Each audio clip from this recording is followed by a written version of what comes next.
Imagine waking up one day and finally feeling like you're the one in charge, not your emotions, not your fears, not your distractions, just you, focused, calm, unshakable.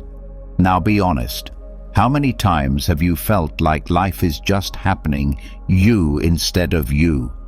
Like you're stuck in a loop of overthinking, stress, and endless noise. The truth is, most people are not living, they're reacting. They're jumping from one task to another, controlled by notifications, drama, and moods. But what if you could step back, breathe, and take control of it all? This isn't just another self-help trend. This is ancient wisdom, sharpened for the modern world. In the next 3 hours, you're going to learn how to truly take control of your thoughts, your time, your habits, and your life using the power of Stoicism. And no, you don't need to be a philosopher or a monk. You just need a willingness to shift from chaos to clarity. These are not feel-good phrases. They're tools, tactics, mental armor passed down by the greatest minds in history: Marcus Aurelius, Epictetus, Seneca, men who faced war, loss, betrayal, and still found peace, focus, and purpose. So get ready, because once you understand how to think like a Stoic, you'll stop being overwhelmed by life and start owning it. Before we begin, I want you to make a decision right now. Write this in the comments or your journal. Starting today, I take full control of my life. I am Stoic.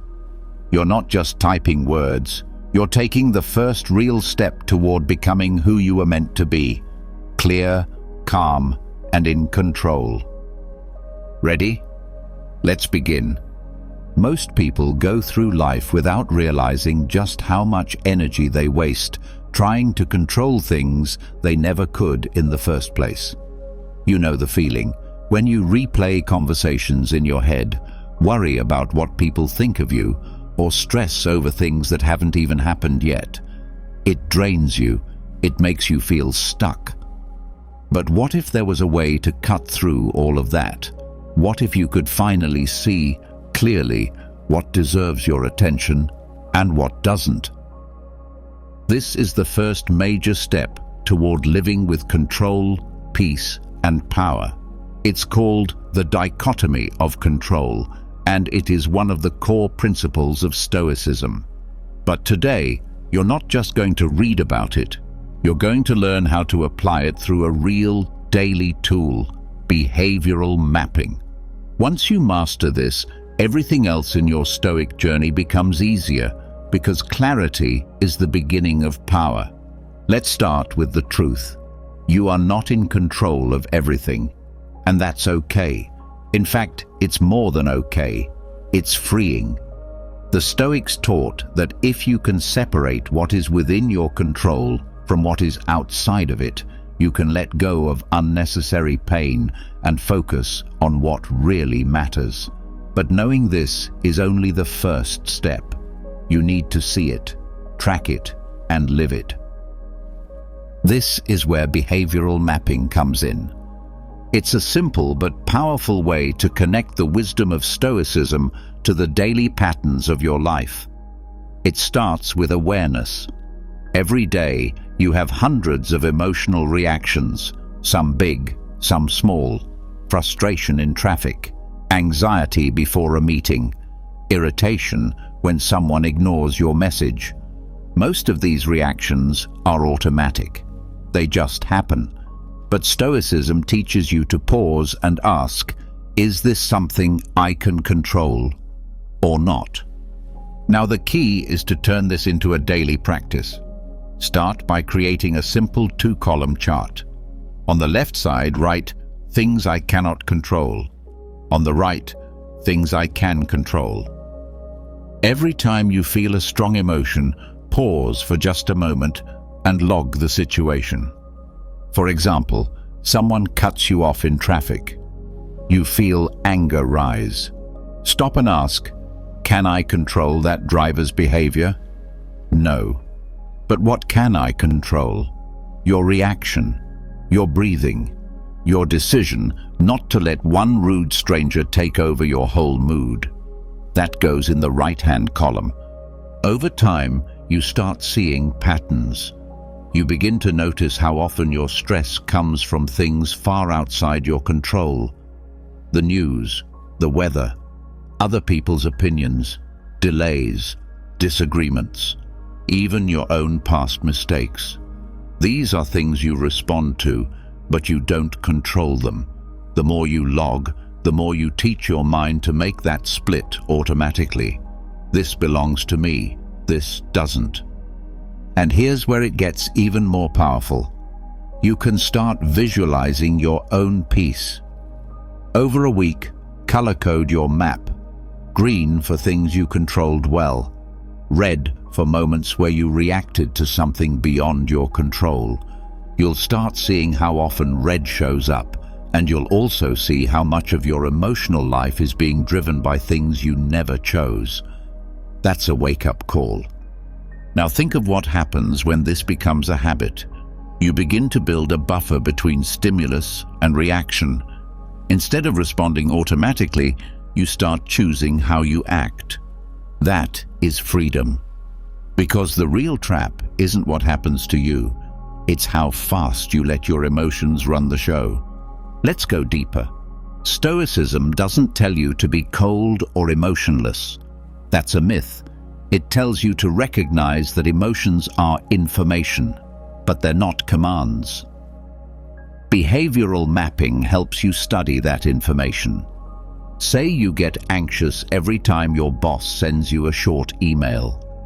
Instead of spiraling into overthinking, pause. What do you control here? Not your boss's tone, not their mood, but you control your interpretation. You control whether you respond with fear or with curiosity. That goes on the right side. And this isn't just for negative emotions. Let's talk about praise. You get a compliment. You feel proud. Great. But here's the trick. Did you become a better person just because someone said something nice? No. You were already that person. The compliment only reflected it. You can enjoy praise, but don't depend on it. Log it, observe it, appreciate it, but don't hand your peace over to it. Now here's where most people go wrong. They believe that because something affects them, it must be their responsibility. That's not true. A screaming toddler on a flight affects you, but unless it's your child, it's not your job to fix it. A friend's crisis can shake you emotionally, but you're not obligated to carry their burden if it breaks your spirit. Stoicism teaches you that feeling empathy is human, but trying to fix everything is not always virtuous. It's often just ego in disguise. As your behavioral map grows, something else changes too, your standards for action. You stop asking, "Did this go well?" and start asking, "Did I do what was in my control?" That's a huge mental shift. Success is no longer about the outcome, it's about the effort. You learn to measure your life by your input, not external rewards. And ironically, that's when you start achieving more, because your energy isn't scattered anymore, it's focused. Now let's talk relationships. This is where most of our emotional pain comes from. You expect people to act a certain way. When they don't, you feel hurt, angry, disappointed. Use the map. Ask, did I control their choices? No.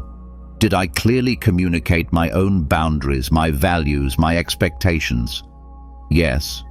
Then you did your part. No. Then you found something you can control. Next time, you'll do it differently. This practice makes you stronger, not because you suppress emotions, but because you stop wasting them. You don't lose yourself trying to fix everyone. You show up, do your best, speak your truth, and let go of what happens next. That's not detachment, that's maturity. Here's another layer: time. One of the most ignored parts of the dichotomy of control is our relationship with time. You don't control the past. Let that sink in. No matter how much you regret, no matter how much you replay it, nothing changes it. It is a locked file.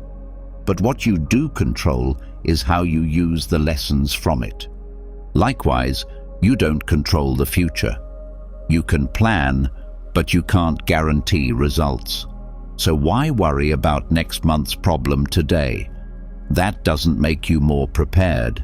It just steals your focus from now, which is the only time you can actually influence. Every time you find yourself saying, "What if?" stop, map it. What if I fail? Okay. Do you control whether people approve? No. Do you control how well you prepare? Yes. Focus there. You can also apply this principle to health. You don't fully control your body. Illnesses come, accidents happen, but you control your daily choices, your food, your rest, your movement. Instead of obsessing over outcomes, focus on process. Behavioral mapping doesn't just help you feel better, it helps you live better because you know where to put your effort. And let's talk about reputation. One of the biggest traps in life is caring too much about what people think. You want to be liked, understood, respected. But let's face it, not everyone will like you. Not everyone will get you.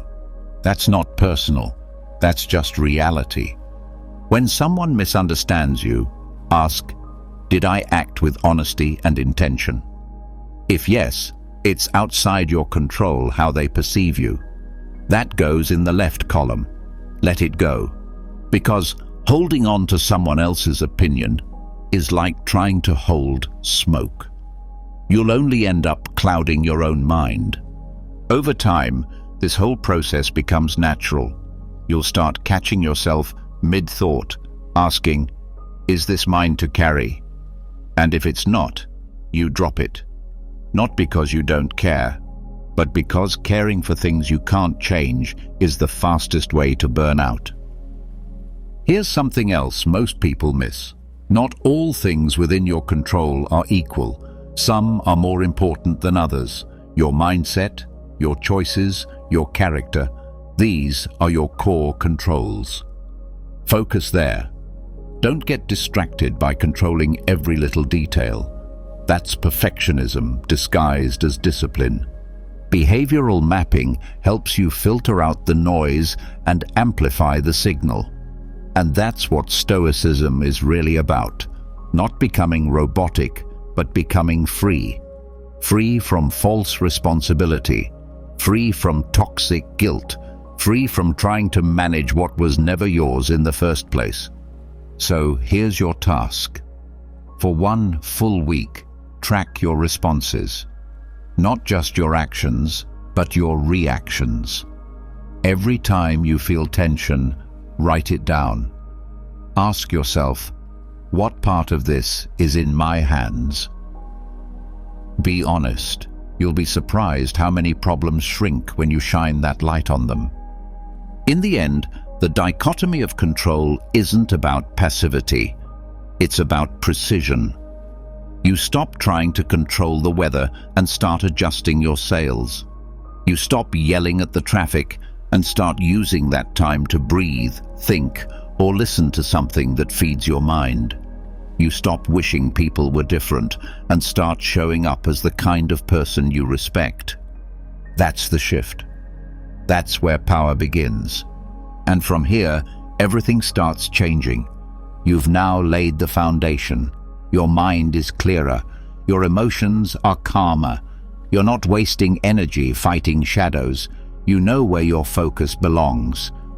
So now that you've learned how to separate what is in your control from what isn't, you've taken the first step toward emotional clarity. You've started to strip away confusion. But even when you know what belongs to you and what doesn't, there's still a quiet force inside you that can distort your focus, pulling you away from peace and pushing you toward frustration, comparison, insecurity, and overreaction. That force is the ego. It hides in small moments. It disguises itself as confidence, even when it's insecurity.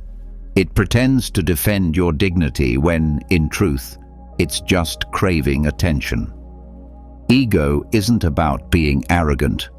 It's deeper. It's the voice that whispers, "You need their approval to feel enough." It's the push that turns disagreement into conflict. It's the hunger to be admired, to be right, to be seen. And unless you see it clearly, ego runs your life from the shadows. This is why Stoics practiced daily reflection, not just about what they did, but about why they did it. They didn't just ask, "Was I kind?" They asked, "Was I kind out of love or to look good?" This level of honesty is hard, but it's the kind of honesty that makes you powerful. A daily ego audit is the tool that lets you go there. It's a way to check yourself, not to shame, but to sharpen. You use it like a mirror, held up at the end of the day, to see where ego crept in and where virtue held strong.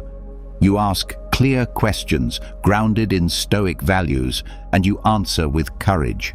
Because the goal isn't perfection, it's awareness. Start with pride.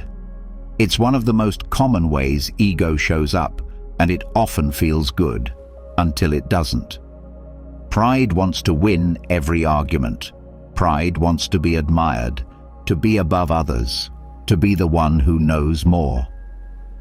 But Marcus Aurelius reminds us, it is possible to be happy even in a palace. His point? Status doesn't define peace. Pride makes you chase what doesn't last.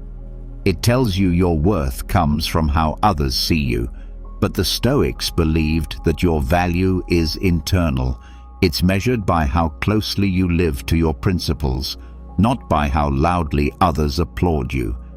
So ask yourself, at the end of each day, where did I act from pride instead of purpose? Was that clever comment really necessary, or did it just feed your sense of being better? Did you correct someone to help or to feel superior? These are quiet moments.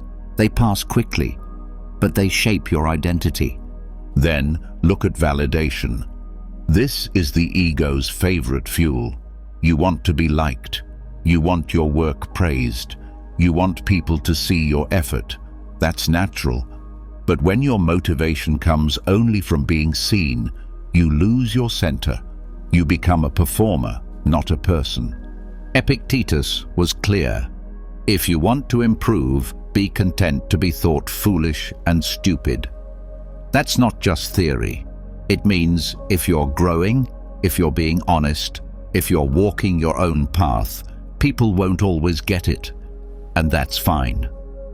The person who needs constant approval can never be free, because their peace lives in someone else's hands.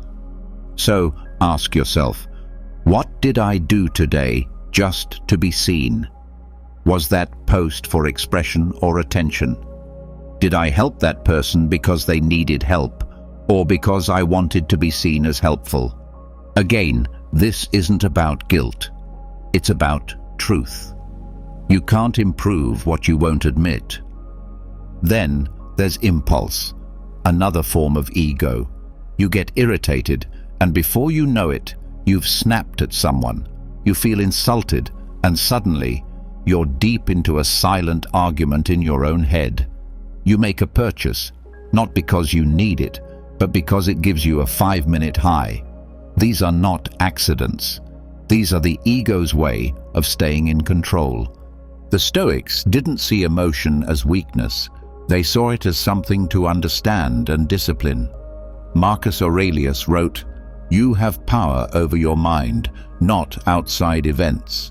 Realize this, and you will find strength." That means when emotion rises, pause. Ask, what is this really about? Is it fear? Is it pride? Is it a desire to not be seen as wrong? The ego makes you think every feeling deserves a reaction, but in truth, feelings are just weather. They pass. The audit helps you catch those moments. Where did I let emotion lead instead of reason? Maybe it was the tone you used. Maybe it was how fast you spoke. Maybe it was how little you listened. Write it down. The more specific you are, the more you grow. But the audit doesn't stop there. It also asks, where did I do well today? Because not every moment is a failure. There are victories, small ones, times when you stayed calm, times when you chose silence over shouting, times when you gave without needing to be seen. Record those too. This is how confidence grows, not from ego, but from truth. Now let's go even deeper. Ego can also hide in the desire to be right. Think about how often arguments are not about solving problems, but about protecting pride. You want to win, not because the issue matters, but because losing feels like weakness. But to the Stoic, being wrong isn't weakness. It's information. Marcus wrote, "If anyone can prove me wrong and show me my mistake, I shall gladly change. I seek the truth." That's humility. That's strength.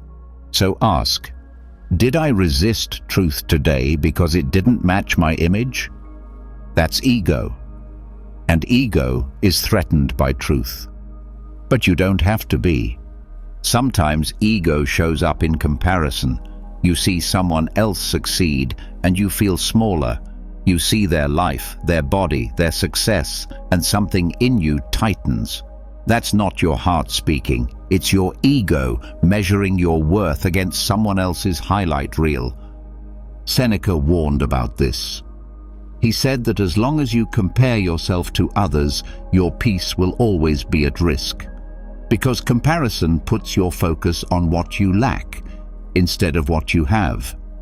And when you live like that, even your blessings start to feel like burdens. So the ego audit must ask, where did I compare myself today? And more importantly, why? Did you feel invisible, unappreciated, behind in life? That's the story ego tells, but it's not truth. And unless you expose that story, it will keep running the show. Now, let's talk about defense. One of the ego's most common reactions is defensiveness. Someone gives you feedback, and your first instinct is to protect your image. You explain, you deflect, you justify. But sometimes the real power is in listening, not defending.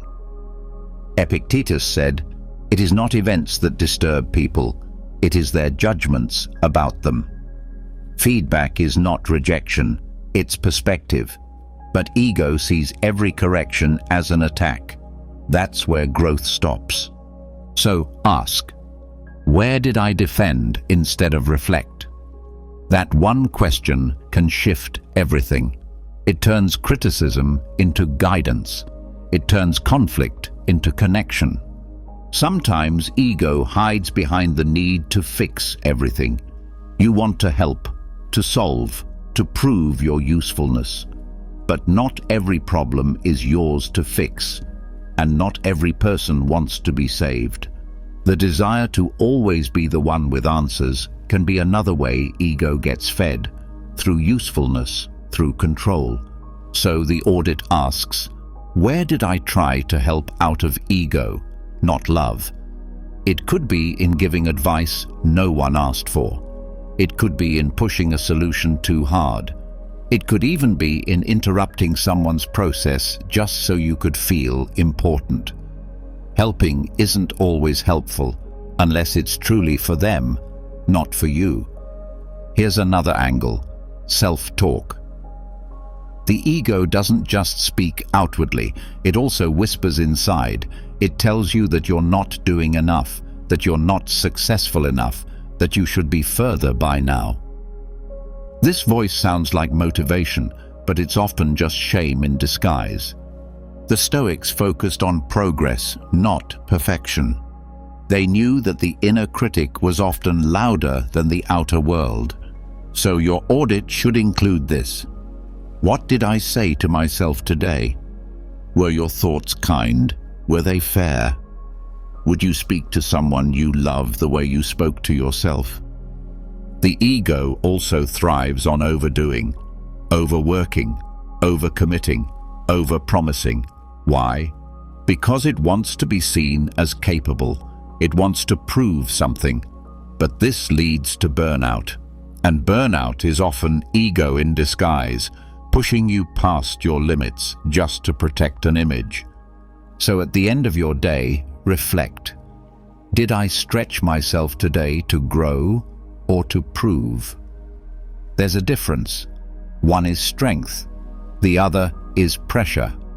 You'll feel the difference in your body. Listen to it. There's also the trap of control. You want things to go your way. Plans, people, processes. And when they don't, you feel thrown off, stressed, irritated. But as you've learned, control is limited, and the ego hates that. It wants to shape everything. But life isn't yours to control, it's yours to respond to. So ask yourself, where did I resist life instead of adapt? Did I hold too tightly? Did I force instead of flow? These questions open the door to peace, because once you stop trying to control everything, you can focus on controlling yourself. Lastly, ego often shows up in silence, not the peaceful kind, but the kind that hides truth. You hold back saying what matters. You avoid hard conversations, not because you don't care, but because you're afraid of being misunderstood, disliked, or rejected. That's ego. It keeps you small under the illusion of safety. But Stoicism asks you to live with courage, to speak when truth is needed, to step into discomfort for the sake of integrity. So ask, what did I avoid saying today that needed to be said? That's where your strength is waiting. When you begin this daily ego audit, don't rush it. Take 10 minutes each evening. Write it down. Be honest. Be specific. Use the questions as prompts. You'll start to see patterns, areas where ego dominates and areas where virtue is growing. This is how you evolve, not through pretending to be perfect, but through knowing yourself better each day. And when ego no longer controls you, you can serve more clearly, love more freely, and live more lightly. That's the next step on this journey. And now that you've seen how to uncover what drives your actions, it's time to go even deeper into the practice of putting yourself through calculated discomfort, not as punishment, but as a tool for training your resilience. Once you've stripped back your ego and faced the truth about what drives you, something else becomes clear. Comfort has made most people weak. Not soft in body, but soft in mindset. Too many lives are controlled by avoiding anything uncomfortable, by needing things to be easy, predictable, and smooth. But real strength is not built when life feels perfect. It's built when you step into what you normally avoid and stay present with it. Voluntary discomfort is not about punishing yourself. It's about retraining the way your nervous system responds to challenge. When you deliberately choose discomfort, you are not just testing your will, you're refining your sensitivity, your patience, your humility. You're building a version of yourself that no longer depends on ease to function. This kind of training doesn't make life harder, it makes you harder to break. Start with the basics, physical discomfort. This is often the easiest to access and the most revealing.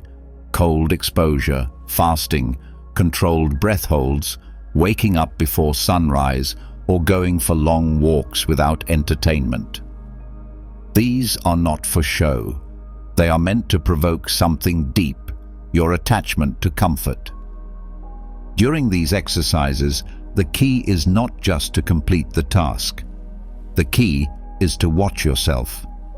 How fast does your mind start to complain? What kind of thoughts rise up first? This is stupid. Why am I doing this? This won't change anything. That's your internal resistance, and it's loud because it's been unchallenged for years. But discomfort teaches clarity. When you sit in a cold shower for even 1 minute, there is nowhere to run. It's just you, your breath, and your panic. You meet yourself without filters. And when you stay calm in that discomfort, you send a powerful message to your nervous system. We are safe. We don't panic at pressure. We're built for this. This kind of message rewires your baseline. It stretches what you think is possible. You don't just become more disciplined, you become more peaceful. Because panic loses its grip. Fasting is another classic tool used by both Stoics and sages of nearly every tradition. But don't fast just to follow a trend. Use it to watch your cravings, not just for food, but for escape. You'll notice how quickly the mind rushes to distractions when it doesn't get what it wants. That hunger isn't just in your stomach, it's in your thoughts, your habits, your patterns, and watching it with stillness is how you reclaim power. The real purpose of fasting is to remember that need is different from desire. You can feel the pull of hunger and still function, still speak kindly, still walk steadily. And that small victory stays with you long after the fast ends. Even how you sleep can become a tool for recalibration.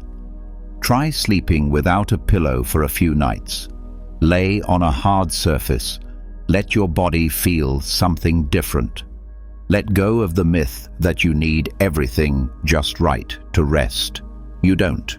Your body remembers how to adapt if you let it. But there's another layer, social discomfort. This is where most people quit. Speaking in public, saying no, confronting someone honestly, admitting a mistake without explanation. These are the discomforts that shape character faster than any physical test, because they reveal the deeper fear, not of pain, but of judgment. You will find that when you put yourself in a situation where people may misunderstand you or disapprove of you, your ego wants to scream. But if you stay grounded, something incredible happens. You realize you don't need everyone's approval to breathe. You stop being so afraid of opinions. You stop bending your values to keep peace. And that is where real peace begins. You can train this socially. Go through a day without checking your phone. Don't wear headphones in public.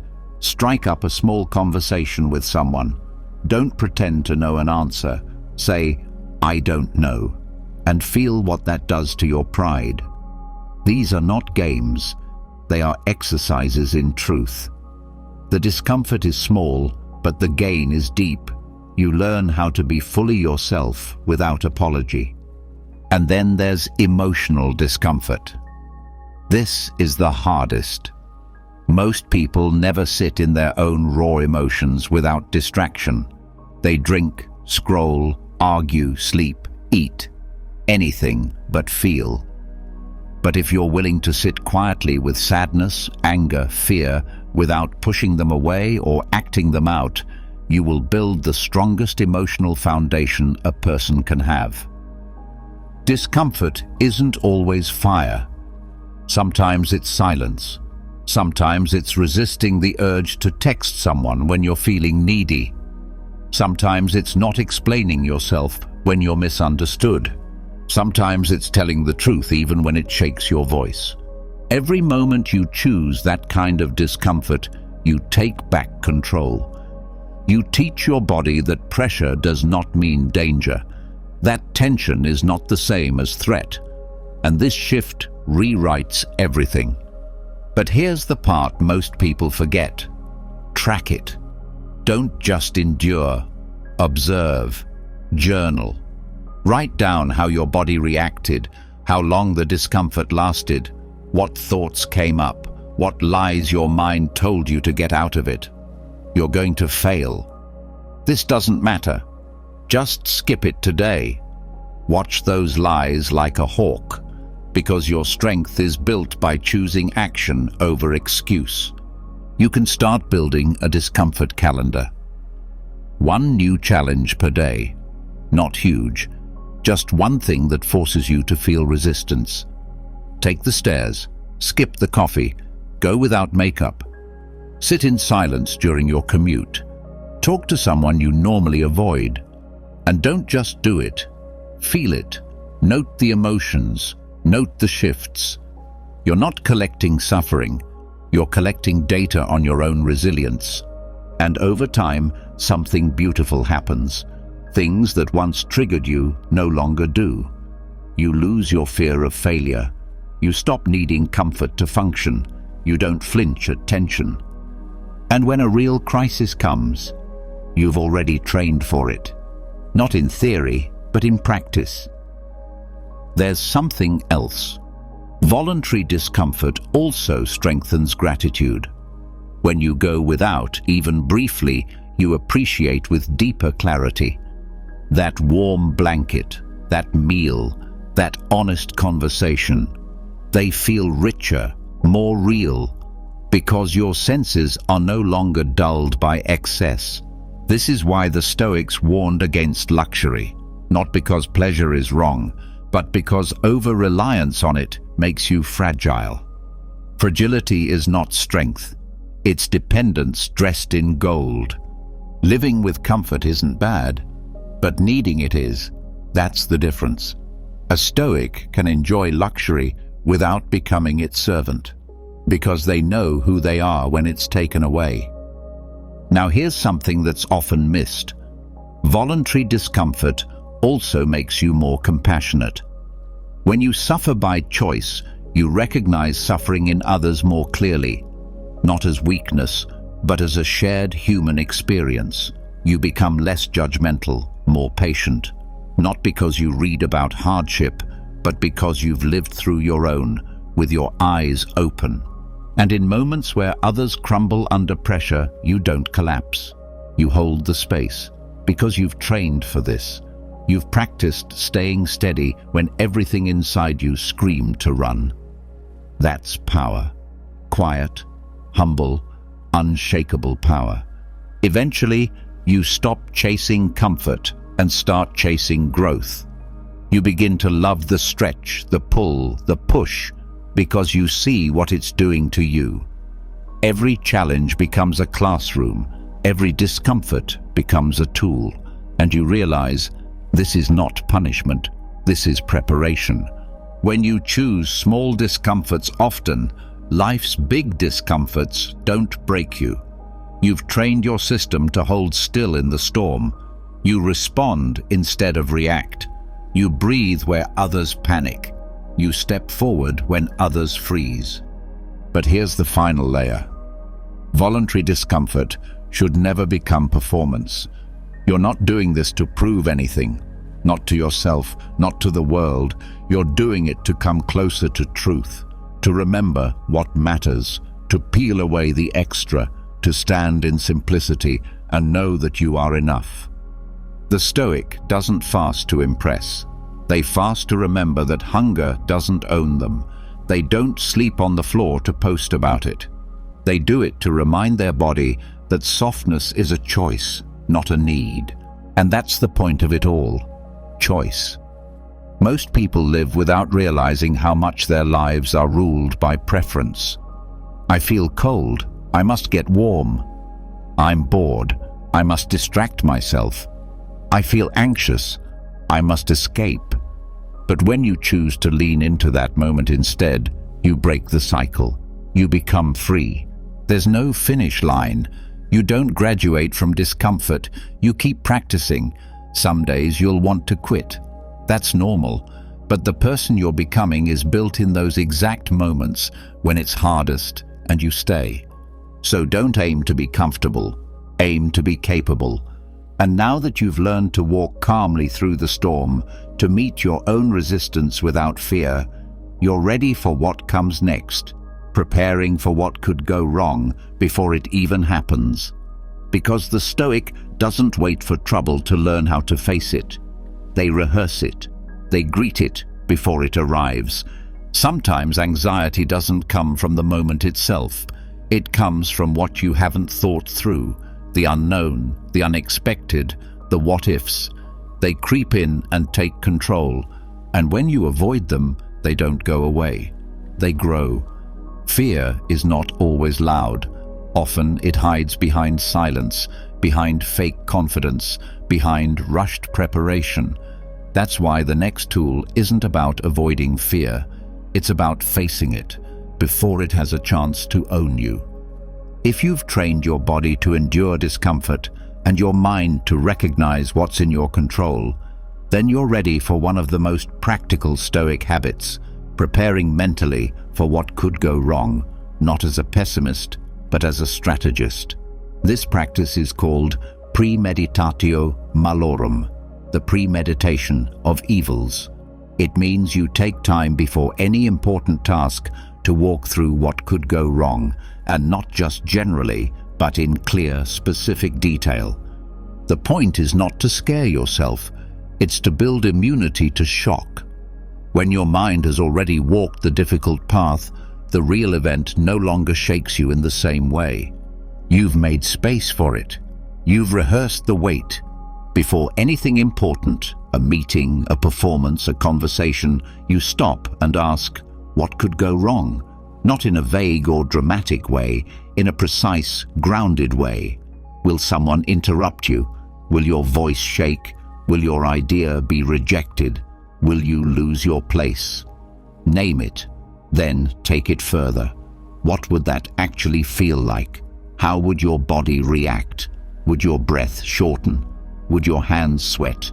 Would your confidence drop? Write it down, say it out loud, let it be real. Because once you name it, it becomes smaller. Fear feeds on vagueness, but when you make fear specific, you make it manageable. Then you go a step deeper. What would I do if that happened? This is where power returns. You prepare a response. You decide how your character will behave, not just your words. So, if your idea is rejected, will you panic, or will you calmly ask for feedback?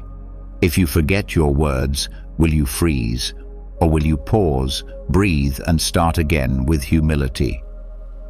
You start creating a plan, not just for success, but for failure. That doesn't mean you expect it. It means you've rehearsed it, and by rehearsing it, you remove its power to surprise you. This method doesn't kill optimism. It protects it. You're not ignoring the good. You're making space for all outcomes. That way, when things do go well, you don't take it for granted. And when they don't, you don't collapse. You've walked through this in your mind already. This practice also helps separate fear from reality.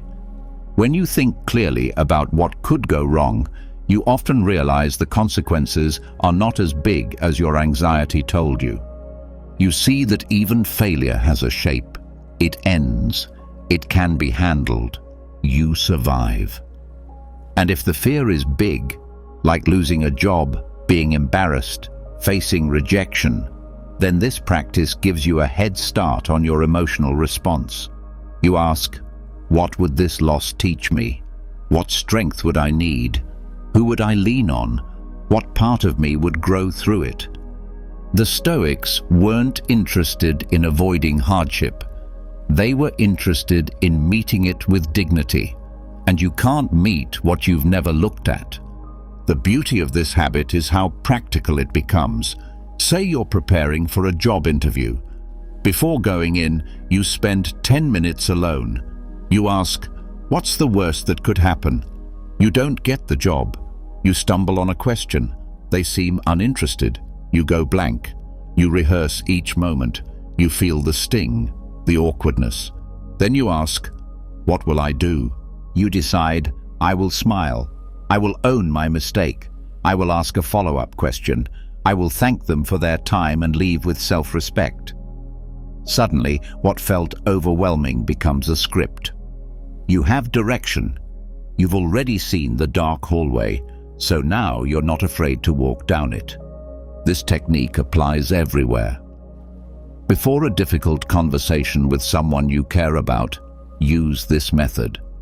What if they get defensive? What if they shut down? What if you cry? Think it through. Accept that discomfort is possible, maybe even likely.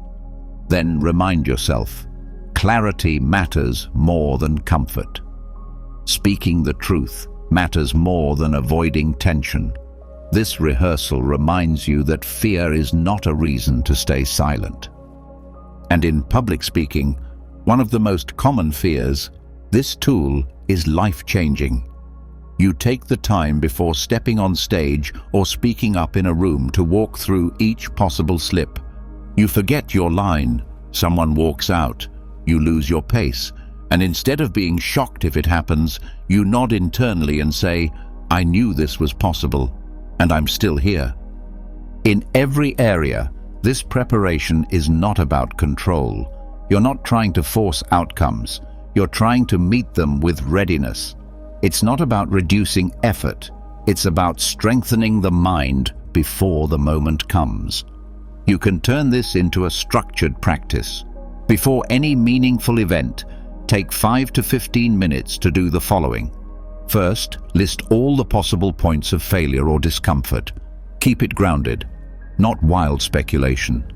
What could realistically go wrong?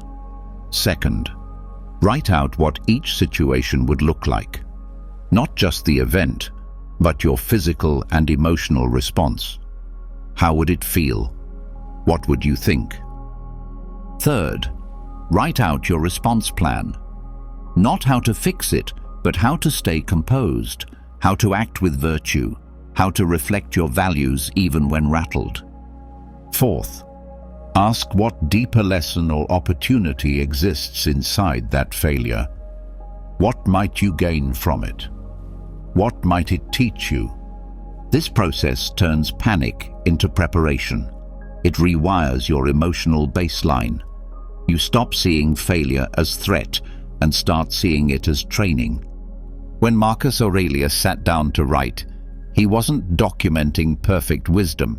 He was preparing himself.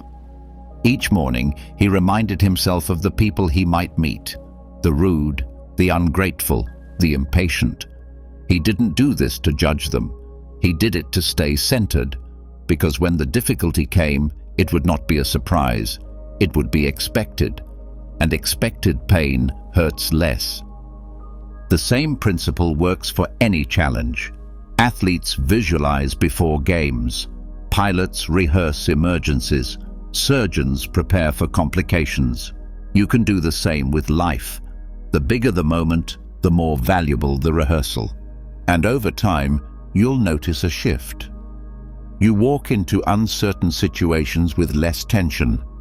You sit in the unknown with steadier breath. You still care, but you're no longer crushed by what might go wrong. Because you've already seen it, you've already made peace with the worst case. And that's what frees you to give your best effort without fear holding you back. This practice is also a compass for values.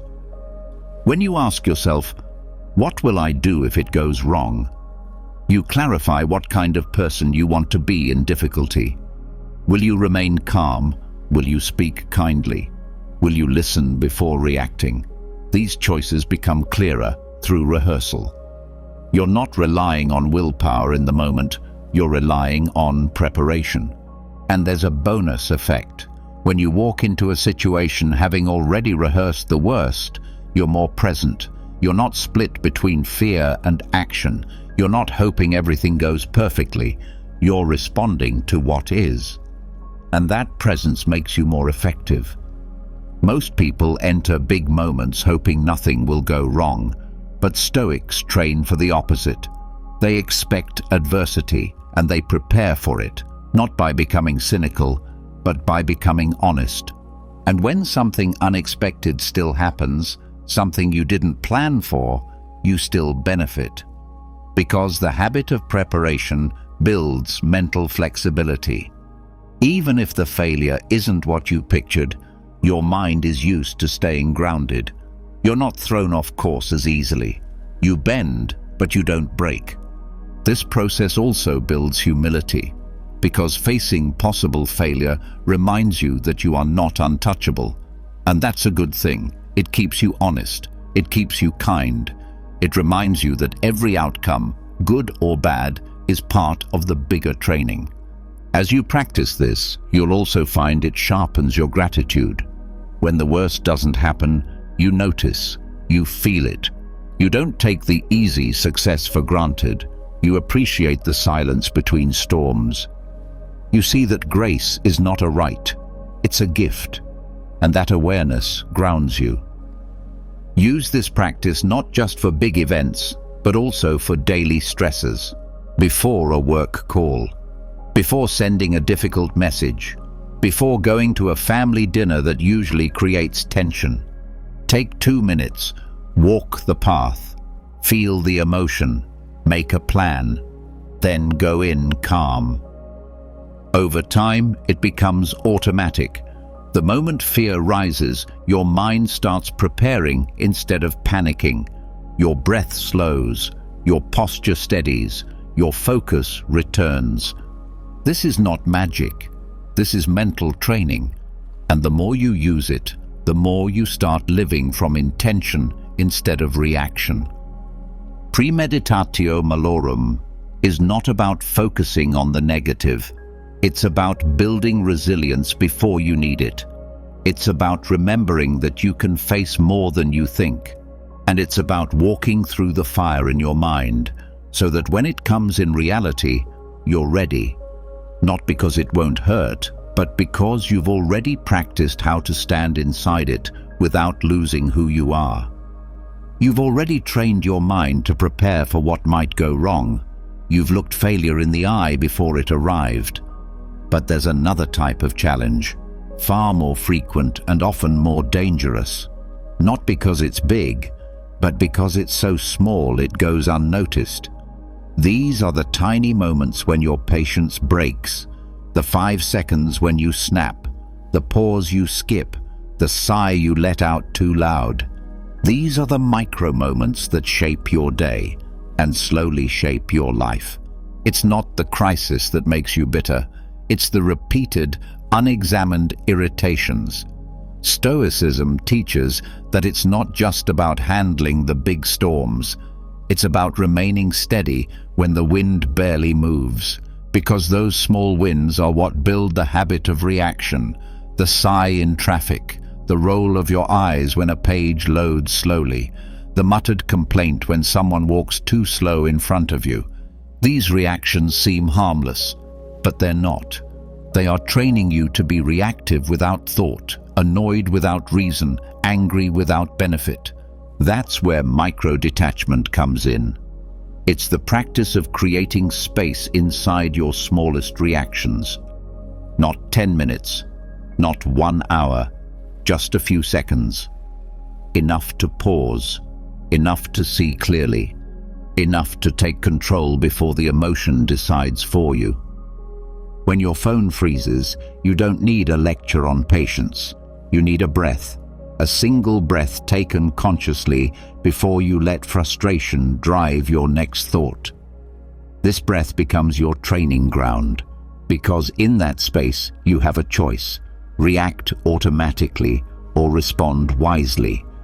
Micro-detachment is not the same as suppression. It's not about pretending you're not annoyed.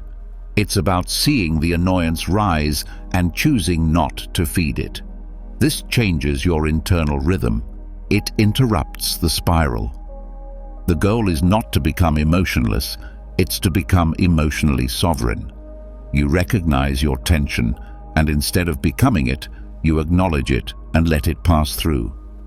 Take the example of being interrupted mid-sentence. The old habit is to get defensive, to talk louder, or to shut down. But what if, in that exact moment, you paused? You noticed your heartbeat rise, you felt the tightness in your chest, and you asked yourself silently, "Is this worth losing my calm over?" That question changes your course.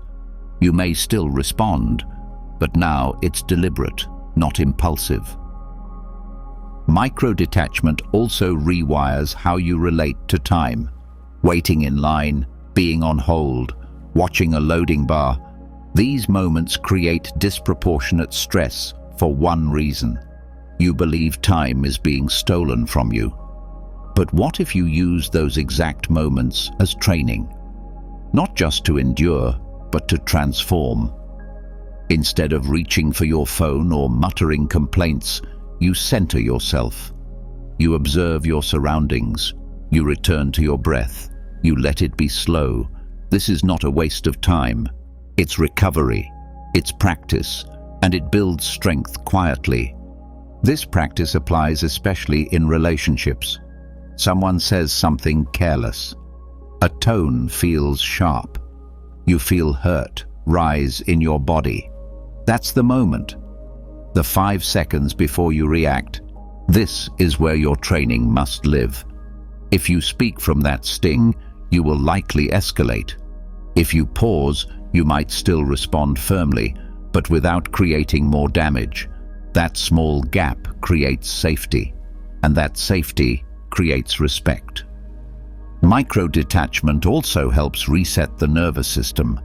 Every time you pause instead of reacting, your brain learns that not every discomfort requires action. This builds emotional durability. You don't get as drained. Your energy isn't wasted on constant friction. Your presence grows. You carry less residue from each moment into the next. Another key area where this practice is valuable is during technical frustration. A frozen screen, a software bug, a sudden crash. These moments don't just trigger stress because of the delay, they trigger a loss of perceived control. But in truth, you never had control over machines. What you do have is control over how you meet the disruption. A slow breath, a slight smile, a reminder, this is not worth polluting my peace. That's the truth Stoicism offers. Not that life will be smooth, but that you can stay smooth within life. You don't need to force your way through each glitch and bump. You let the moment pass like a wave, without needing to ride everyone. To build this skill, start by choosing one recurring moment of irritation, just one, a small delay, a repeated annoyance. Then for 1 week, use that moment as a cue. Every time it happens, breathe once, then twice. Count backward. Notice your body. Name the feeling silently.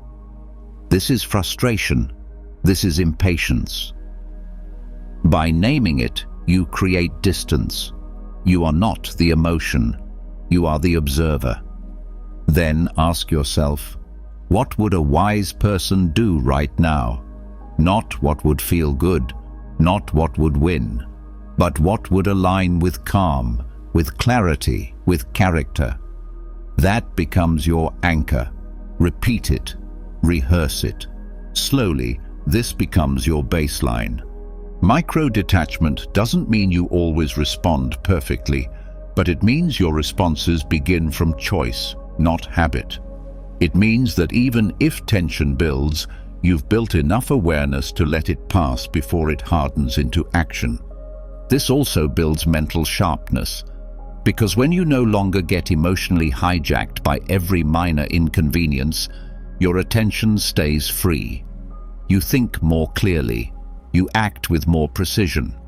You recover faster from stress, all because you trained for the small moments that no one else thought mattered. But they do matter, because your days are made up of them. And if each one pulls your mood, your peace, your focus, you're being ruled by randomness. Stoicism replaces that with purpose. This doesn't mean you become passive. You still speak up when needed. You still correct what must be corrected. But you do it from steadiness, not from the emotional spillover of a dozen small, unchecked reactions. This is especially useful in traffic. That sudden stop, that person cutting in, that unexpected delay. Instead of gripping the wheel tighter, you loosen your breath. Instead of yelling internally, you scan your body. What are you feeling? Where is the heat rising? What thought is driving it? And most importantly, do I want to carry this home with me? If the answer is no, let it drop there. Let that moment die in that moment. Micro-detachment also helps with digital triggers. The need to check your phone, the pull of the notification, the urge to reply instantly. All of these are tiny compulsions, each stealing a bit of your focus. Use the same approach. Pause. Ask, is this important right now? Or, will this matter in 10 minutes? This small filter creates freedom. Even in physical discomfort, the method applies. A tight shoe, a sore neck, a noisy environment. Instead of tensing against it, acknowledge it. Yes, this is uncomfortable. But then decide not to collapse into it. Not every discomfort needs a fix. Some just need to be witnessed and passed through. That is inner calm. Over time, these pauses create a rhythm of awareness, and that rhythm becomes your shield. You start noticing early signs of reaction before they explode. You feel the tightness before it becomes a complaint. You feel the rush before it becomes a snap. This is mastery, not because you control the world, but because you control yourself within it. Even boredom becomes an opportunity. The pause between tasks, the quiet of waiting. You can train there too. Sit in that space. No phone, no scrolling. Let your thoughts slow. Let your breath deepen. These are not empty seconds. These are seeds of presence. You're watering awareness, and that awareness, multiplied across days, changes your life. You don't just become more peaceful, you become more powerful, not in a loud way, in a way that needs no defense. You walk with less effort, you speak with less noise, you choose with more care. To make this a part of daily life, choose 3 micro-triggers, the ones that always get you. Maybe it's slow walkers, maybe it's a co-worker's tone, maybe it's a delayed email. Whatever it is, make it your training ground. Each time it happens, pause. Don't clench. Don't rush. Breathe. Respond from stillness. Or don't respond at all. Use the pause to check your values. Does this action reflect who I want to be? If not, hold. Wait. Then act when your mind is clear. You don't owe your impulses a voice. You owe your values a presence. This is how you build strength without tension, courage without noise, influence without aggression. It's how you become unshakable in a world of small storms. When you start mastering your reactions in small, frustrating moments, you begin to take ownership of your time in ways most people never will. But even with greater calm, even with the ability to pause and respond with clarity, there's a deeper truth that must be acknowledged. Your time is running out. That is not a theory. It's not a motivational phrase. It is the most certain fact of your existence. Yet most people live as if they have all the time in the world. We talk about plans, dreams, ambitions, but we rarely ask how much time we really have to fulfill them. We delay what matters, not because we're lazy, but because we think there will always be more time. Stoicism cuts through that illusion by forcing us to look directly at our own mortality, and not in a poetic or abstract way, but in a measured, visual, personal way. This is where the Memento Mori timeline comes in. The goal of this exercise is to bring your life into sharper focus, to see your remaining time not as an endless stretch of some day, but as a limited sequence of moments you will either use or waste. You start by mapping out your expected lifespan in weeks. Take a simple sheet with 52 squares per row, each square representing 1 week of your life. Multiply that by the average human lifespan, say 80 or 90 years, and you get a full grid, a visual timeline of your entire existence. Now, fill in the weeks you've already lived. Mark them in black. Those are gone, non-refundable, done. Then take a step back. What's left? How much white space remains? That's what you've been given. That's what you still control. And the moment you see it laid out in front of you, something shifts. You stop assuming time is infinite. You stop casually postponing the things that matter.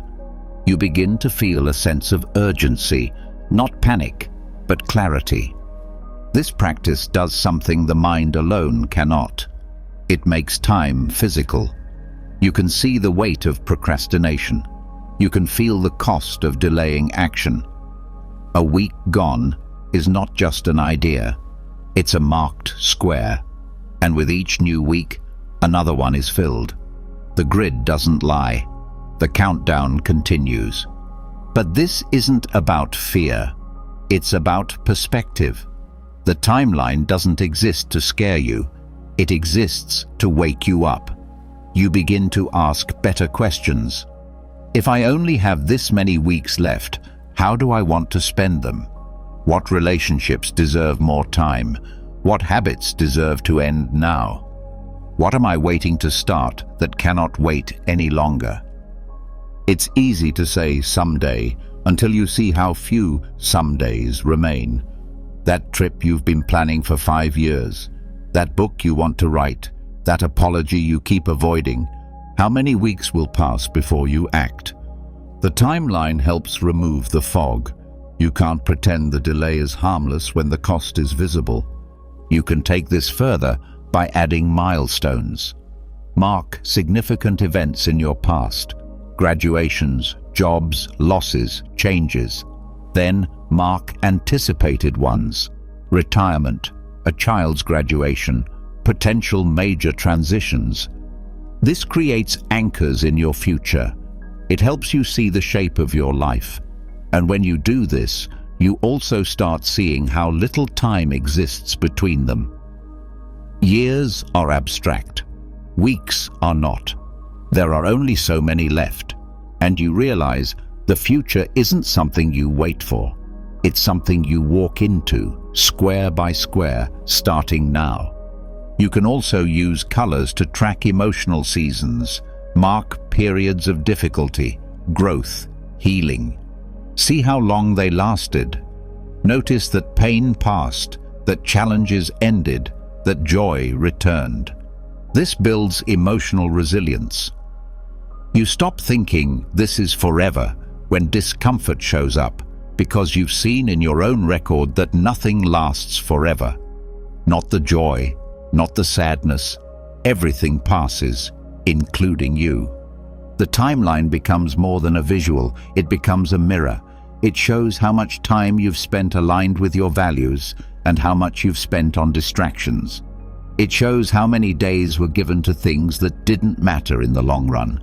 And it challenges you to decide what kind of dots you want to fill in next. When you connect this practice to your daily habits, everything changes. That 1 hour of distraction costs a square. That one missed opportunity doesn't disappear. It fills in a part of your grid with something less than meaningful. But the opposite is also true. Every meaningful hour adds weight to your life. When you spend time in alignment with your purpose, with your people, with your principles, that square becomes rich. Gratitude deepens too. When you see that your life is made of a fixed number of weeks, each one becomes more sacred. Even the quiet ones, even the ordinary ones, especially those. You start to see that there's no such thing as a throwaway week. Every one is either a step toward the person you want to be or away from it. And that's a powerful filter for decision-making. You also stop chasing perfection. If you only have a few thousand weeks to live, then trying to be flawless becomes less important than trying to be present. Trying to impress others fades. You realize how few weeks you have to care for the people you love, how few weeks to read the books that shape your thinking, how few weeks to serve, to build, to contribute. And suddenly, scrolling, arguing, complaining, these things don't just feel like bad habits. They feel like theft, because they take from the most limited resource you have. Use the timeline to plan your future intentionally, not to control it, but to guide it. If you want to write a book in the next 2 years, block out those weeks. See what needs to be moved. If you want to travel with your parents, mark the windows before health becomes a barrier. Don't just plan based on goals, plan based on life. Because life doesn't wait. The timeline doesn't pause when you're tired or distracted or unsure. It just moves. So should you. It's also a tool for forgiveness. When you feel regret for past choices, the timeline reminds you, those squares are already black. You can't undo them, but you don't have to let them decide the color of the rest. If you've wasted time, acknowledge it. Then stop wasting more. Every week you live with guilt is another dot you could have filled with healing instead. Share this idea with people close to you. Build your own timeline and invite others to reflect on theirs. Not to compete, but to connect. When people see their time laid out in weeks, they often speak more honestly. They become less guarded, more real. Conversations deepen, defensiveness drops, because nothing cuts through nonsense like the reality of limited time. This also shifts how you approach conflict. That argument you're holding on to, will it still matter in 10 weeks, in 100? Is it worth letting it stain the space you still have left? If not, let it go, or resolve it, or find peace, even if closure never comes. Because you won't get those squares back, and some things aren't worth the cost. Reflecting on mortality doesn't have to make life heavy. It can make it more vibrant. When you understand that something will end, you love it more. You see beauty where others see boredom. You find meaning where others see routine, because you've trained your eyes to look beyond comfort and to see what is truly limited.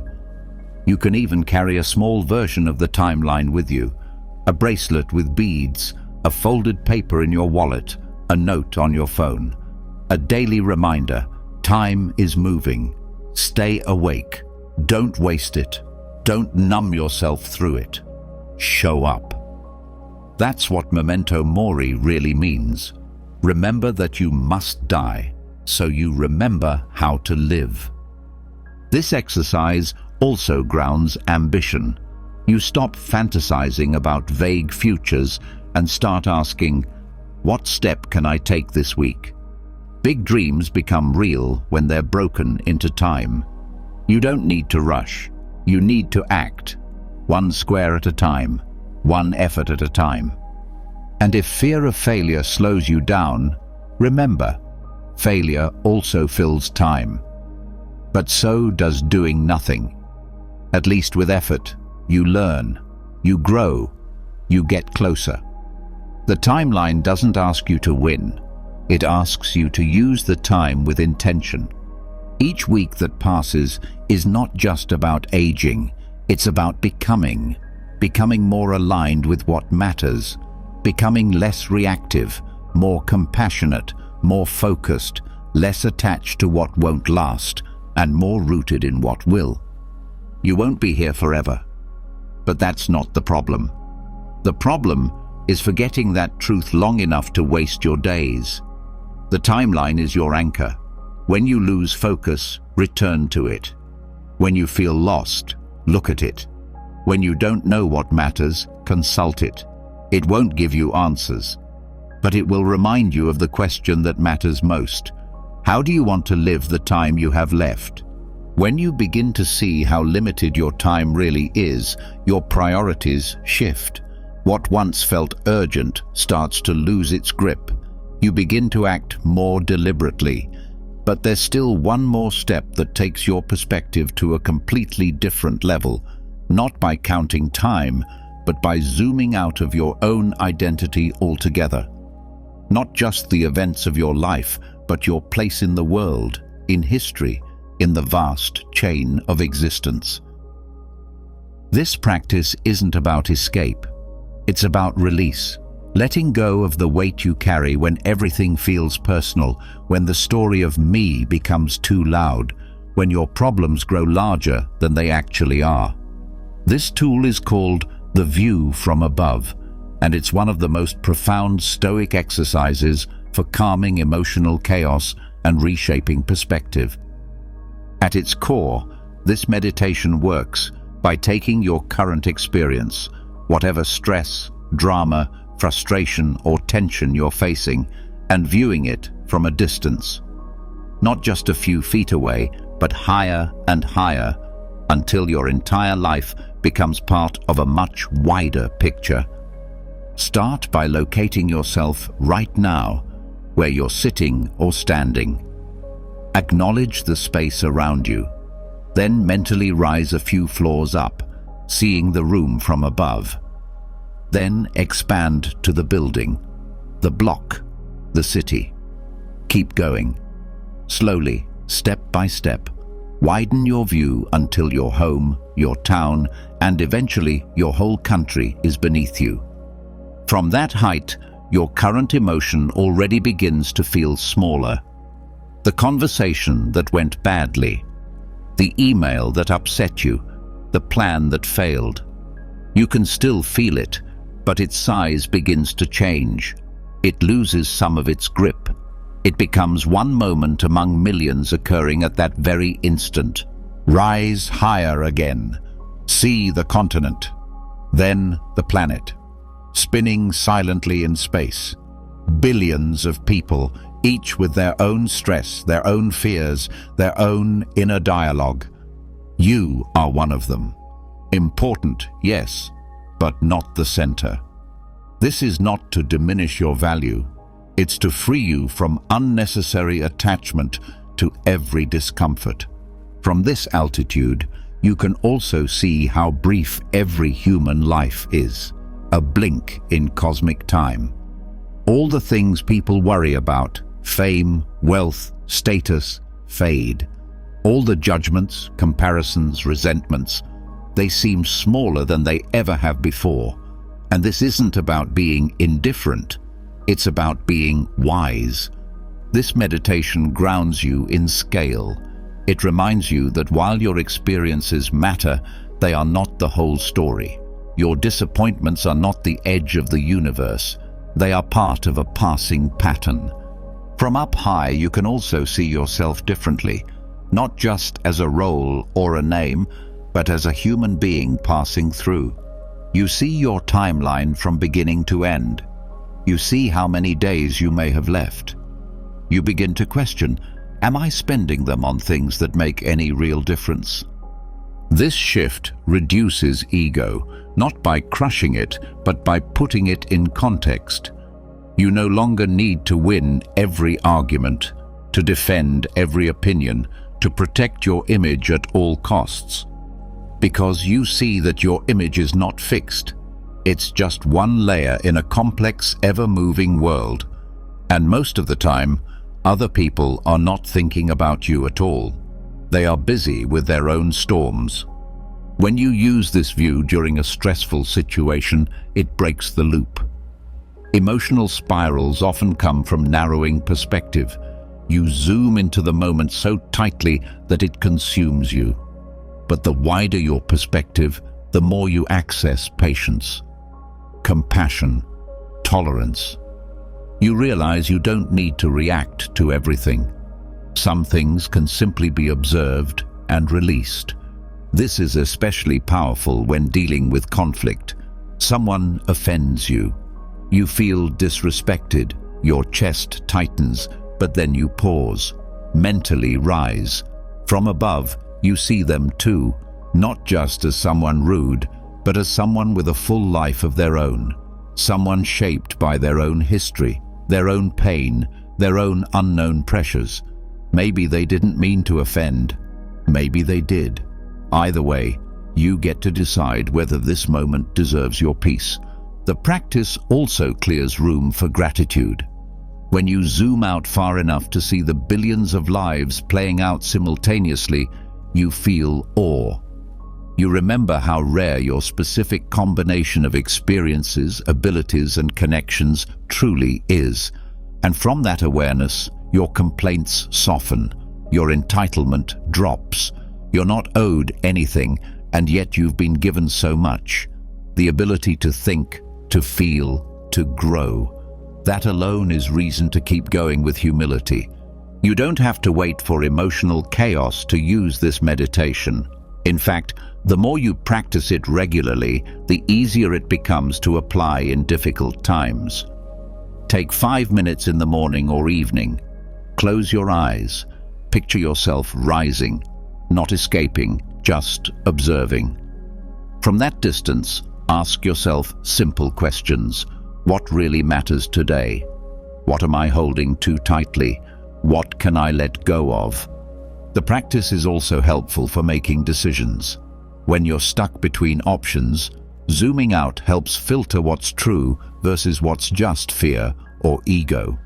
You might ask, in 1 year, will this choice still feel important? From a wider view, does this path align with the kind of person I want to become? Clarity comes from perspective, and this meditation is how you get there without needing external advice. This habit can also prevent burnout. Often we push ourselves endlessly because we think everything is urgent. But from above, urgency often looks like anxiety dressed up as responsibility. You can pause and say, this task matters, but not more than my health, my peace, or my integrity. You realign your focus with what lasts, not just what shouts the loudest. Even positive emotions can benefit from this view. Excitement, achievement, praise. They feel great. But zooming out reminds you these are passing too. Celebrate them, but don't cling. Don't let your worth depend on them. From above, you see that even success is just one of many moments. What stays with you isn't the applause, it's the meaning behind the work. When you lose someone you care about, this view also helps hold the grief. You feel the pain, but you also remember that death is part of the same pattern. Not a mistake, not an interruption, a continuation of what life has always been. Everyone returns to the same place eventually. Knowing this doesn't take away the loss, but it helps you carry it with grace instead of resistance. Children benefit from this teaching too. Helping them see that they are part of something larger builds humility early. It reduces entitlement. It teaches them to focus on contribution, not just consumption. You can guide them through the same visualization. Help them see their place in the family, the community, the planet. It's a gift that shapes lifelong perspective. For personal setbacks, this view becomes a reset button. The failure that feels crushing, the missed opportunity, the mistake. Rise above it. See it as part of a longer arc. It's not the whole story, it's one chapter, and you're still the author. This practice also softens your inner critic. From a wider view, your past mistakes don't look like shameful failures. They look like steps in a learning process. You were growing. You're still growing. That's all. You don't need to define yourself by the worst thing you've done or by the best. Both are just moments. What matters is the direction you keep moving in. Integrating this meditation into your daily life doesn't require silence or solitude. You can use it while walking, in the middle of a meeting, during conflict, even in a long line. Mentally rise above the moment. Breathe, see it from a higher view, and act from that clarity. Often your response will change before the situation does. Some people use a journal alongside this practice. At the end of the day, they reflect, what did I take too seriously? Where did I overreact? What would this look like from 10,000 feet up? This reflection builds emotional intelligence. You stop living on instinct alone. Others create visual anchors, a photo of Earth from space, a quote that reminds them of scale, a mantra, rise above. These tools help you shift out of tunnel vision when things get tense. The goal is not to detach from life. It's to engage with life from a stronger center, to stop being pulled into every emotional wave, to stand on the shore and watch the tide with calm eyes. That's what the view from above gives you, not perfection, perspective, and from that, peace. Once you've trained yourself to see life from a higher altitude, to view moments without being consumed by them, a new question starts to surface. What do you do with everything that has already happened? The mistakes, the decisions you regret, the opportunities missed, the people you hurt, the times you fell short of who you wanted to be. These aren't just memories, they're part of your shape. They've helped create who you are. But most people carry them like stones, heavy, unexamined, unresolved. Stoicism offers another way. You don't erase the past. You study it. You look at it through new eyes. This is the purpose of building a Stoic failure inventory, not to shame yourself, not to dwell on pain, but to draw value from the exact moments you've been trying to avoid, the ones that taught you most, even if you didn't realize it at the time. Start by listing your failures, not vaguely, but clearly. Write them down. The job you lost, the relationship you damaged, the opportunity you passed up, the conversation you mishandled. Don't write a paragraph. Write a sentence for each, specific, honest, direct. You're not rewriting the story yet. You're just laying it out. Once you've listed them, take one at a time and begin the deeper process. First question, what did you actually control in that situation?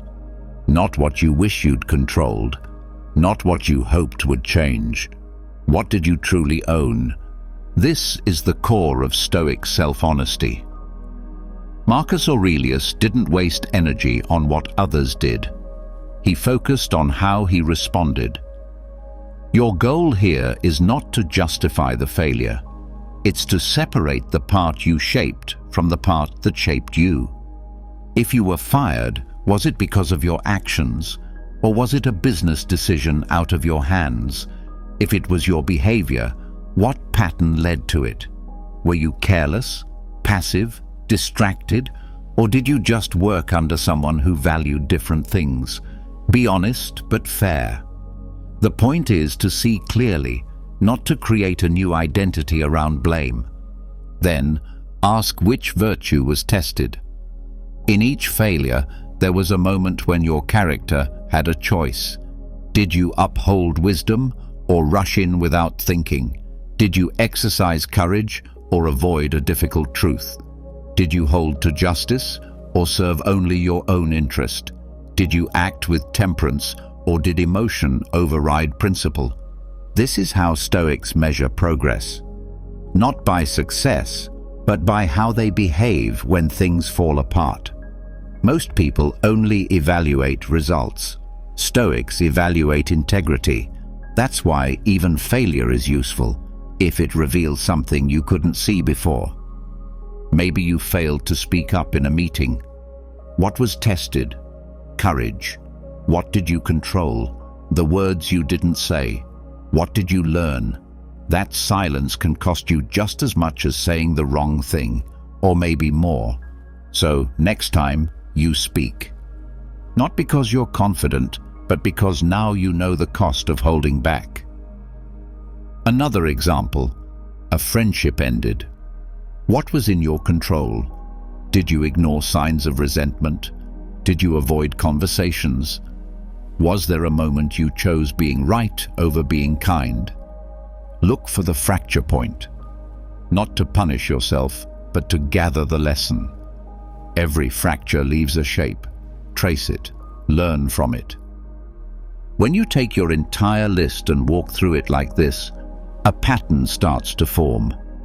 You begin to see your common weaknesses, your repeated blind spots, the habits that keep you stuck.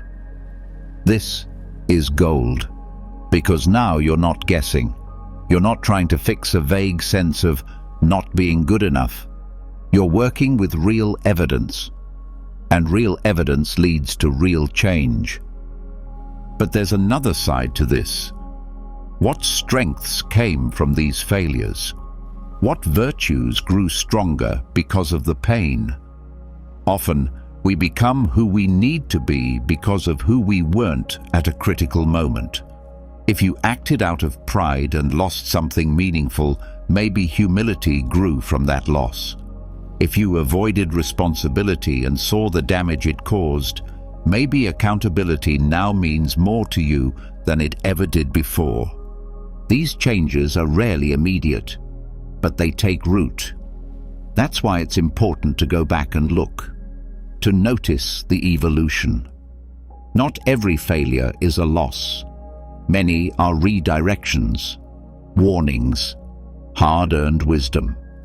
Your job is to catch what they gave you, to stop letting them define you and start letting them instruct you. You can also ask, how would a Stoic interpret this? What would Epictetus say if you told him this story? He wouldn't pity you, he wouldn't coddle you. He'd ask, what did you expect? That life would go exactly as planned? That people wouldn't change? That you wouldn't make mistakes? And then he'd say, now that it happened, what will you do with it? This is not harshness. This is power, because it turns you from victim into student, from someone hurt by the past into someone built by it. That's the shift. That's the freedom. You can add another layer to the inventory. After identifying the virtue tested and the lesson learned, ask, how am I applying this lesson now? Where is the evidence of growth? If you've truly learned, it should show. In your conversations, in your boundaries, in your choices. If it doesn't, then the failure is still unprocessed. It's still teaching something you're ignoring. This doesn't mean you should live in the past. The goal is not to relive old pain. The goal is to squeeze it for clarity and move on lighter. Think of it like mining. You go into the past to extract what matters. Then you leave, stronger, clearer, less reactive. And when new failures happen, as they will, you now have a tool to deal with them. You don't panic, you don't spiral, you go to your inventory. You break the moment down. What did I control? What did this test? What will I do differently? That process itself is strength. Most people fear failure. Stoics use it. This kind of clarity also softens your view of others. When you realize how often your own missteps came from fear, confusion, or pressure, you stop expecting perfection from everyone else. You develop compassion, not just as a value, but as a recognition of shared fragility. You also stop letting guilt define you. Guilt, when useful, leads to correction. When stale, it becomes self-punishment. The inventory helps you see when enough has been learned. when it's time to stop bleeding for an old wound and start living with new purpose. That shift is sacred, and no one gives it to you. You claim it when you've done the work. Some people choose to burn their list after the lessons are taken, not to forget, but to mark the shift from weight to wisdom. Others keep it and revisit it yearly, like a report card, a mirror, a checkpoint. However you do it, make it a ritual, not just once, but part of your rhythm. You can also teach this to others, not by preaching, but by living transparently.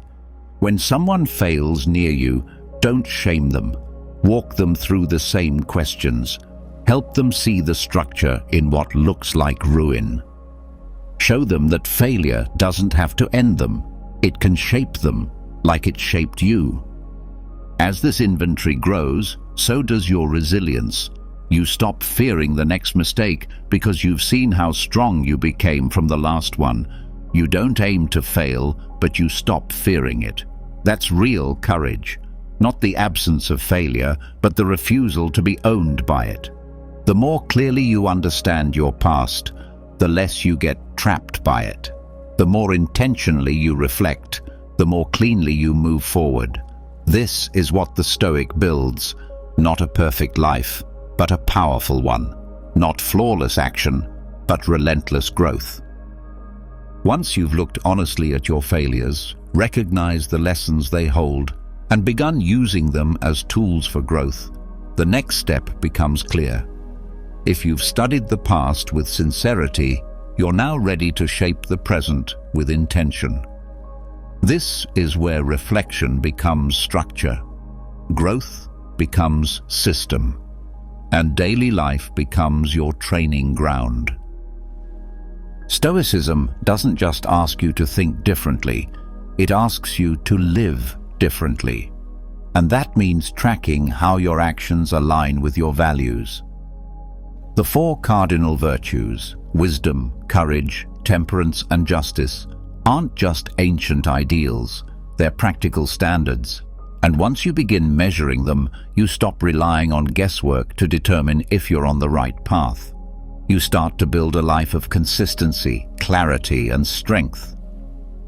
The four virtues are the compass of the Stoic. Wisdom is the ability to judge correctly, to see things as they are, and respond with reason. Courage is your willingness to act in the face of discomfort, fear, or risk. Temperance is your ability to moderate impulses, stay balanced, and resist extremes. Justice is your commitment to fairness, honesty, and the good of others. Each one matters. Each one supports the rest. And if one weakens, the whole structure becomes unstable. A weekly tracker helps you see your relationship with these virtues clearly. It isn't a diary of thoughts, it's a record of action. What did you do that reflected each virtue? Where did you fall short? What situations tested you? This process is both grounding and humbling. It forces you to admit where your character needs reinforcement, not because you're failing, but because you're practicing. Start with wisdom. Throughout your week, there are many moments where you are called to see clearly. You are asked to decide between what feels good and what is good, between reacting and thinking, between habit and truth. You might reflect, did I speak without full understanding? Did I seek advice when I should have? Did I pause to reflect before making a hard choice? Wisdom isn't knowledge, it's applied clarity. You can know what's right and still ignore it. Wisdom is acting on that knowledge, even when it's uncomfortable or inconvenient. In your tracker, note moments where you did act wisely, and those where you didn't. Maybe you let frustration speak louder than reason. Maybe you made a quick decision and realized later that patience would have revealed more. Don't condemn yourself, just capture it. These moments are your curriculum. Wisdom isn't a final achievement. It's a skill built over time, through trial and reflection. Next is courage. This one often hides. Not every moment of courage looks dramatic. Sometimes it's telling the truth when it would be easier to stay silent. Sometimes it's asking a question when you're afraid of looking foolish. Sometimes it's saying no, or saying yes, or walking away. Ask yourself, where did I act even though I was afraid? Where did I let fear shape my silence, my avoidance, or my delay? Courage isn't loud. It doesn't need an audience. It's a private contract between your values and your actions. And each time you break that contract, you weaken your ability to stand strong in the future. Each time you keep it, you reinforce your spine. When tracking courage, be precise. Don't just write, "Stood up for myself." Write what you risked, what you feared, what it cost, and what it gave you. The more clearly you see the cost of courage, the more real it becomes, and the easier it becomes to act again when the stakes rise. Then comes temperance. This is where your discipline lives, your restraint, your ability to say enough, not just with food or drink, but with opinions, emotions, attention. How many times did you interrupt? How often did you speak more than was helpful? How often did you act from impulse rather than principle? Temperance isn't about deprivation, it's about mastery. The strength to choose moderation over excess, simplicity over indulgence, stability over mood. This is often the most subtle virtue and the one people underestimate, but it builds the foundation for all others, because without temperance, your wisdom gets drowned out by urgency, your courage becomes recklessness, your sense of justice can become self-righteous. When tracking this virtue, focus on your patterns. Were you present in your decisions, or running from one craving to the next? Did you stop when you could have? Did you rest when it was needed, or push for ego's sake? This virtue teaches you to manage energy, not just time, because a person ruled by their impulses is not free. Finally, justice. The Stoics saw this as the highest virtue, the one that connects you to others. It's not just about fairness in society, it's about how you treat people when no one's watching. Did you speak truthfully, even when it cost you? Did you honor commitments? Did you consider how your actions affected others? Justice is about living in alignment with what serves not just you, but the whole. It requires empathy without self-abandonment, strength without dominance, honesty without cruelty. When tracking this virtue, ask, where did I serve the greater good? Where did I act from selfishness disguised as strategy? Where did I choose silence over accountability? This is the virtue that grows in service, when you help without needing recognition, when you correct gently instead of judging, when you choose what's right over what's easy. This is not weakness, this is integrity. The tracker should be reviewed weekly, not daily. Daily reflection is good for noticing emotion and habits. Weekly reflection shows you patterns, growth, regression, the arc of your character over time. And that's what you're building, a consistent internal structure, a stable foundation that holds steady when the pressure comes. Over time, your entries will show you where you've been avoiding discomfort, where you're overcompensating, where you're leaning too heavily on one virtue and ignoring another. You might be wise, but lack courage. You might be just, but not temperate. The tracker brings balance, and balance brings strength. Make this practice simple. 4 sections, 1 for each virtue, a few sentences per section. Answer 3 questions. Where did I live this virtue? Where did I fail it? How will I adjust? This is not about perfection. You will fail, and that's the point. Because the moment you stop failing, you've stopped testing yourself. This tracker is your feedback loop, not to shame you, but to shape you. Use it also as a guide for decision-making. When facing a hard choice, you can ask, which virtue is being tested here? That alone often gives you the answer. If it's wisdom, slow down. If it's courage, step up. If it's temperance, hold back. If it's justice, consider the greater good. You can integrate the virtues into conversation, not by quoting philosophy, but by asking in your own words, was that fair? Was that necessary? Was that kind? You'll start to hear the shift in your own language, less reactive, more reflective. This process also deepens your sense of meaning. When you know what virtues you're cultivating, every action becomes part of a larger mission. You're not just passing time, you're building something. And not just for others to see, but for yourself to respect. Some people keep their tracker private. Others share parts of it with a mentor, a partner, a close friend. Not for judgment, but for accountability. When someone else sees your patterns, they can help reflect what you might miss. Over time, the tracker becomes more than a habit. It becomes a mirror, and not a mirror of mood or circumstance, a mirror of who you are becoming and who you are committed to being.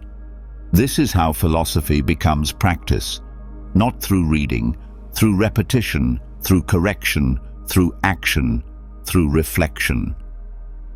Once you begin tracking how the four virtues play out in your daily life, you realize something important. Your external environment constantly tests your internal values. No place does this more rapidly or repeatedly than the digital world. This isn't a distant battlefield. It's in your pocket.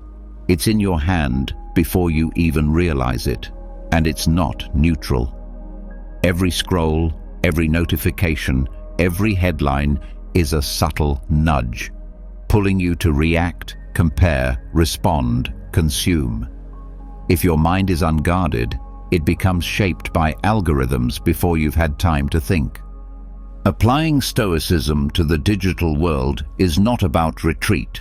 It's about protecting attention, reinforcing character, and reducing unnecessary emotional noise. Stoicism teaches self-governance. In the digital era, that means reclaiming control from the devices, platforms, and content that constantly compete for your focus. One of the most common emotional traps online is outrage. Headlines are written to spark anger. Videos are framed to provoke judgment. Comments are designed to divide. If you're not careful, your peace becomes hijacked by someone else's story. Stoicism breaks this cycle by asking a clear question: is this within my control? If not, then why am I reacting?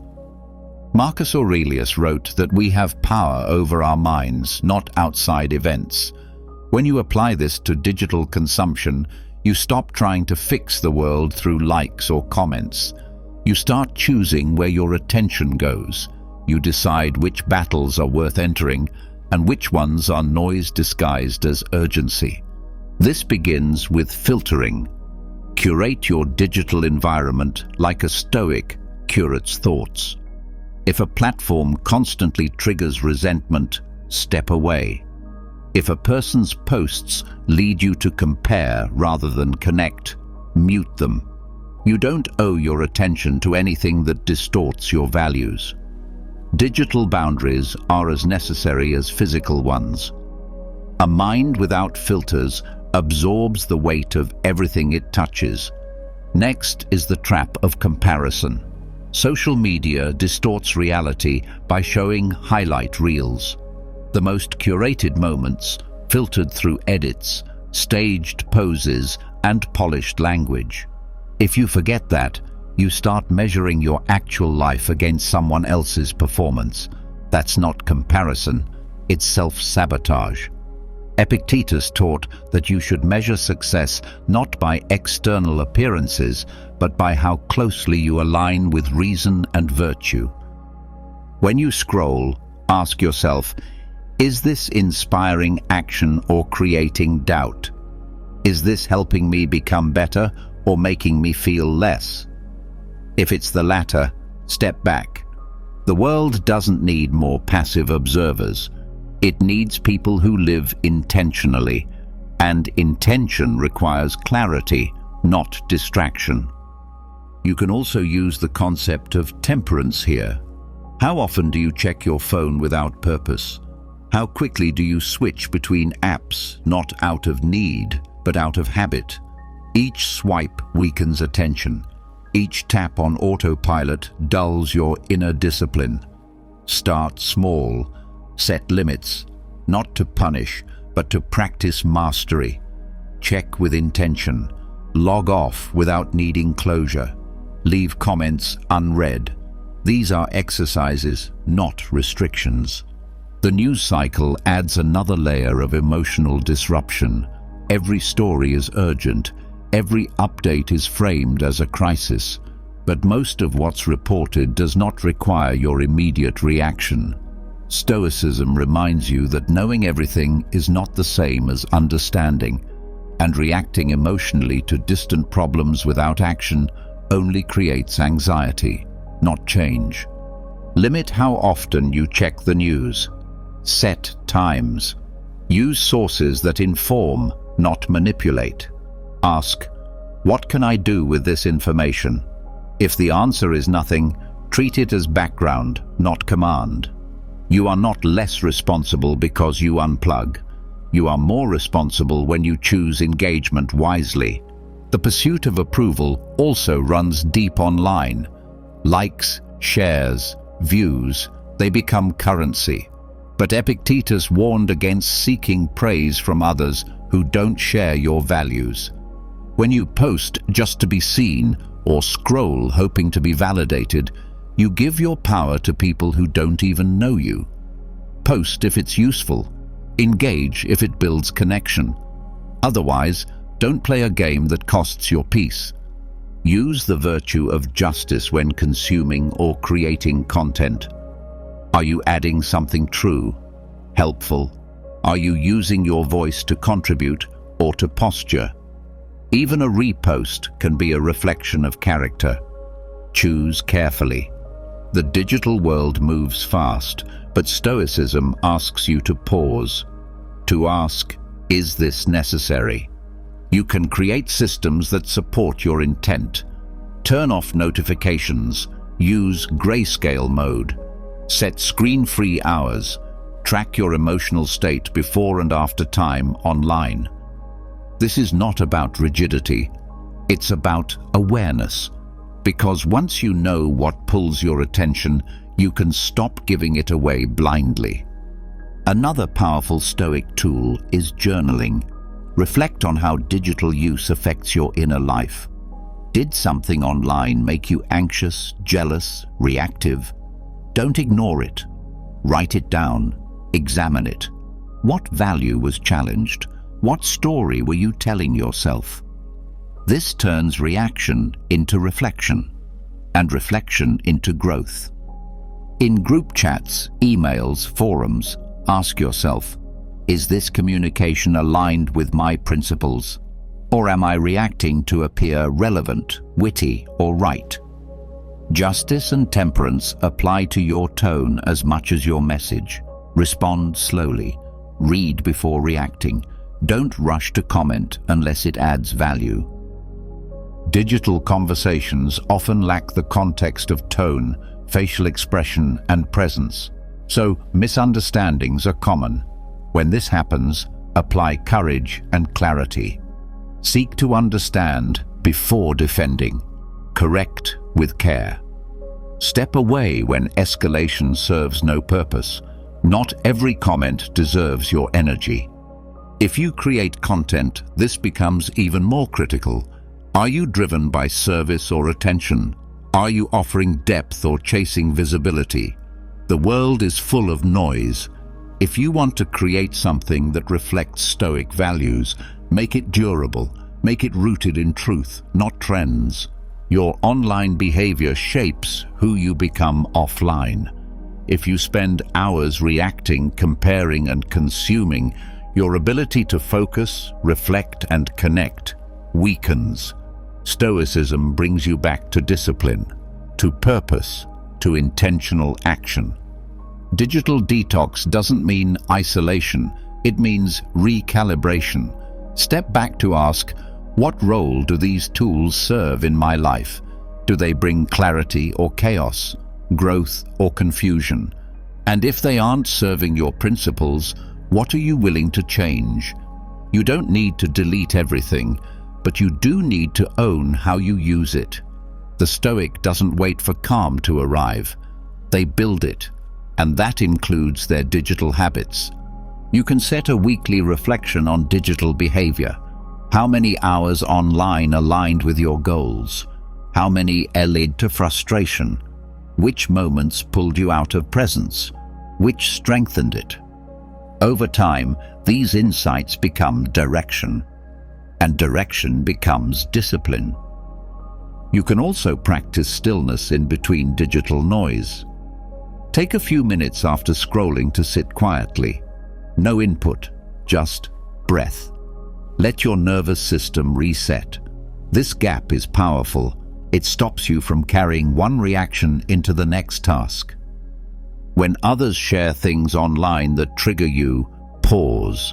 You don't need to respond. You don't need to fix it. You can observe, breathe, and choose silence. That is control. That is temperance. That is sovereignty. The digital world isn't going anywhere, but your relationship with it can evolve. You don't need to reject technology. You need to reshape how you move through it, slowly, consciously, with character. Once you've taken control of your digital inputs and built stronger filters against external triggers, you start to notice something deeper. The most persistent challenges don't come from outside. They come from within. A headline might spark anger. A message might provoke fear. A delay might stir frustration. But the real cause isn't the event. It's the automatic emotional reaction that follows. That reflex, that split-second surrender, the moment where your body takes over and your mind disappears. This is the final battleground, not the outside world, but the space between stimulus and response, that tiny gap where your true freedom lives. And this is where the Stoic pause becomes your greatest ally. The Stoic pause is not about bottling emotion or pretending not to care. It's about inserting choice where there used to be habit. It's the moment you stop being a puppet pulled by instinct and start acting as a conscious being. The event still happens, the emotion still rises, but instead of reacting immediately, you pause, briefly, fully, and ask a better question.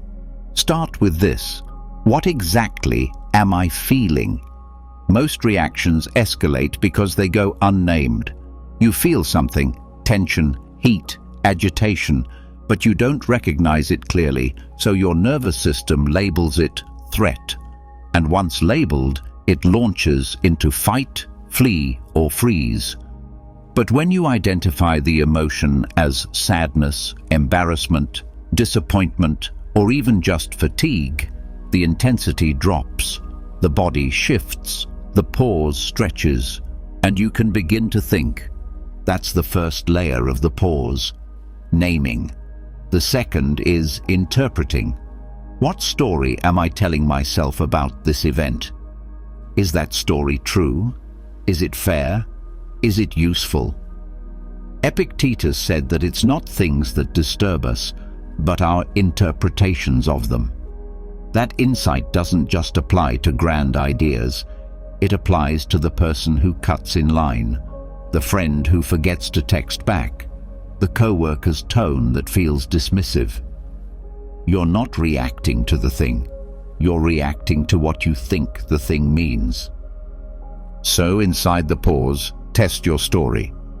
Am I assuming intent where there is none? Am I personalizing something that has nothing to do with me? Am I layering my past onto this moment? This reframing isn't about denying feelings. It's about redirecting them. Anger becomes information instead of fuel. Fear becomes a signal, not a sentence. And you regain access to your higher mind, the part of you that reflects, considers, chooses. Next comes the question of proportion. Even if the event warrants emotion, does your reaction match the size of the problem? Is this worth what it's costing your mood, your energy, your focus? Most of the time, the answer is no. You're giving a small inconvenience the power to ruin your entire afternoon. The pause helps you see this, not intellectually, but viscerally. You feel the space open between you and the reaction. You don't push the feeling away. You just don't let it steer. This also changes how you communicate. In conflict, your first response is almost never your best. You feel the urge to speak sharply, defend quickly, accuse. But the pause says, wait, breathe, let the wave pass. What would this sound like if I said it 1 hour from now? That's a question that saves relationships.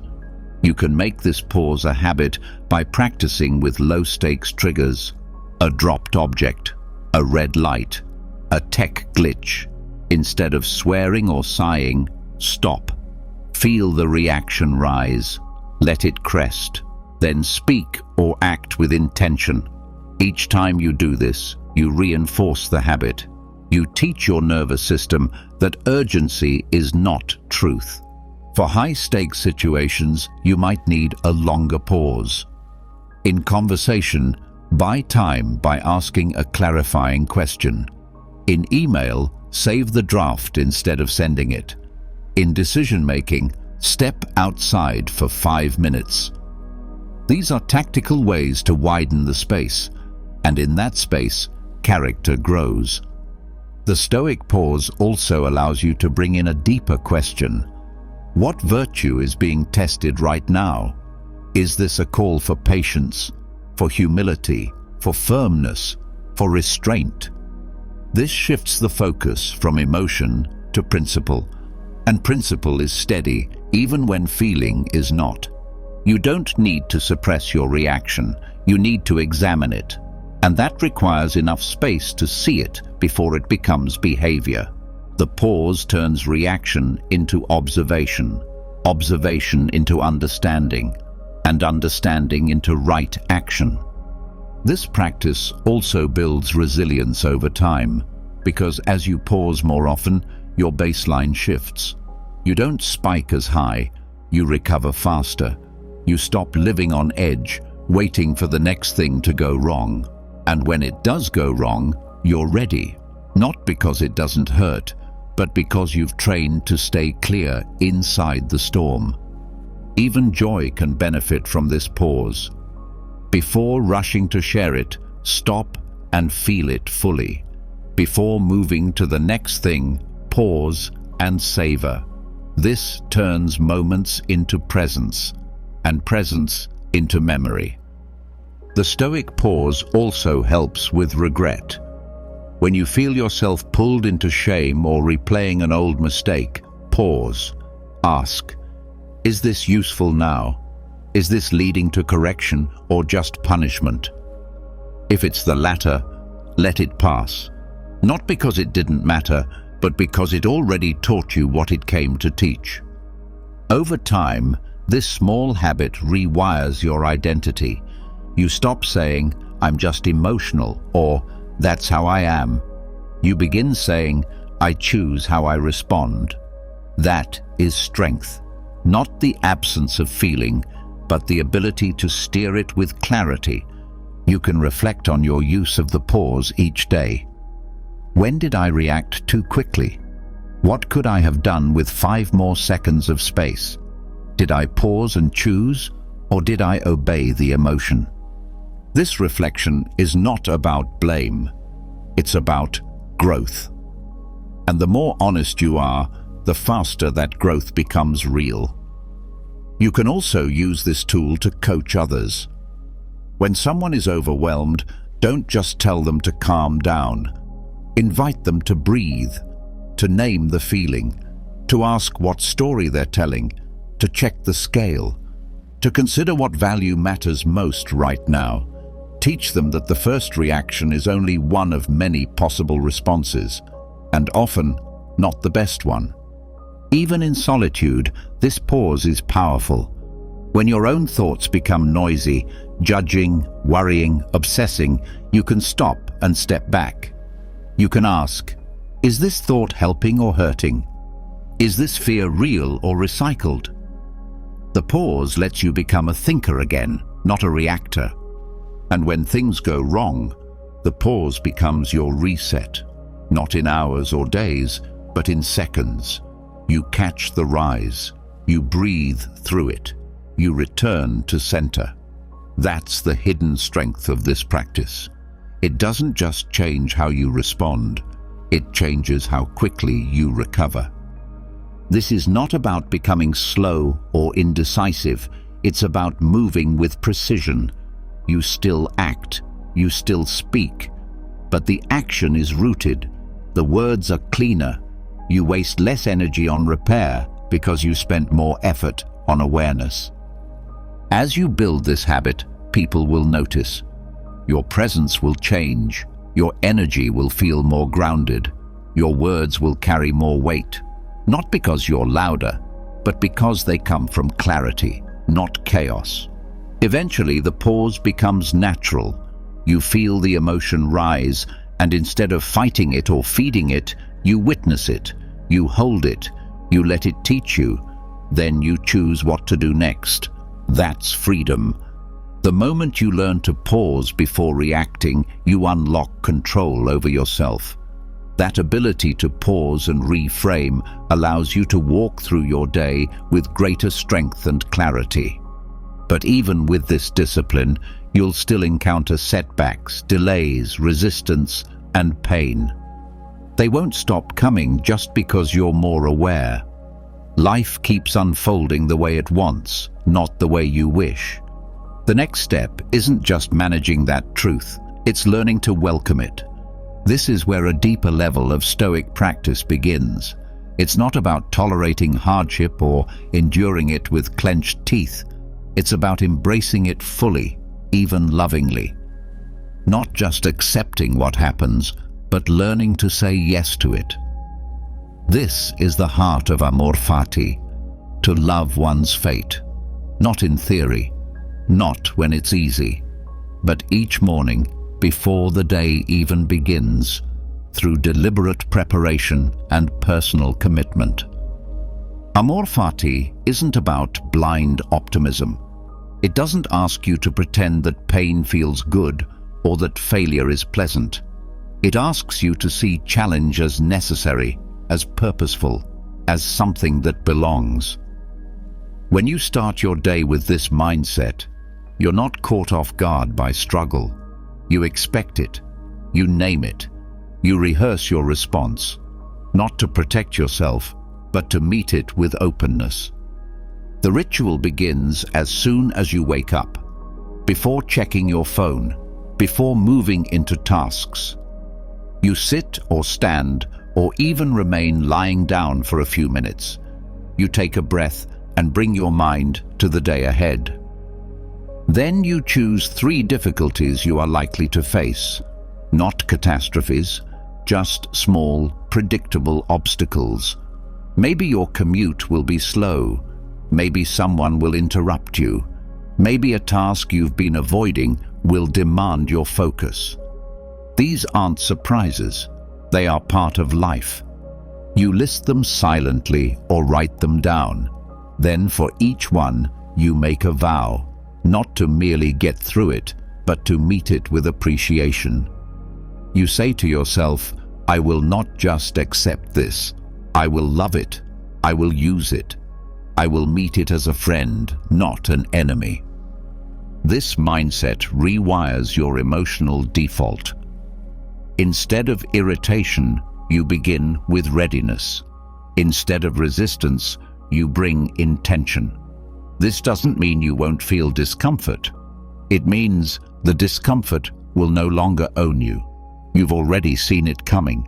You've already made peace with it. And more than peace, you've claimed it as part of your path. By doing this every morning, you prepare yourself for the inevitable friction of real life. Someone will disappoint you. Something will break. A plan will fall apart. That's not failure. That's the design. That's the structure of reality. You don't become bitter because things went wrong. You become stronger because you knew they would. This ritual also transforms how you carry responsibility. Often, difficulty appears where you are needed most. When things go off course, you get to be the one who stays grounded, who brings clarity when others bring panic, who listens when others shout. That's not just emotional control, that's service, that's leadership. That's how you become useful in chaos. Amor fati also deepens your relationship with the people around you. When you expect conflict or misunderstanding, you stop resenting it. You stop expecting people to behave according to your preferences. You begin to see each encounter as a test, a teacher, a mirror. That difficult co-worker, part of the curriculum, that awkward silence, another moment to practice presence. The tension in your family, a space to exercise grace, not because it's enjoyable, but because it's essential. Each morning that you repeat this process, your lens sharpens. You stop asking for the day to be easy.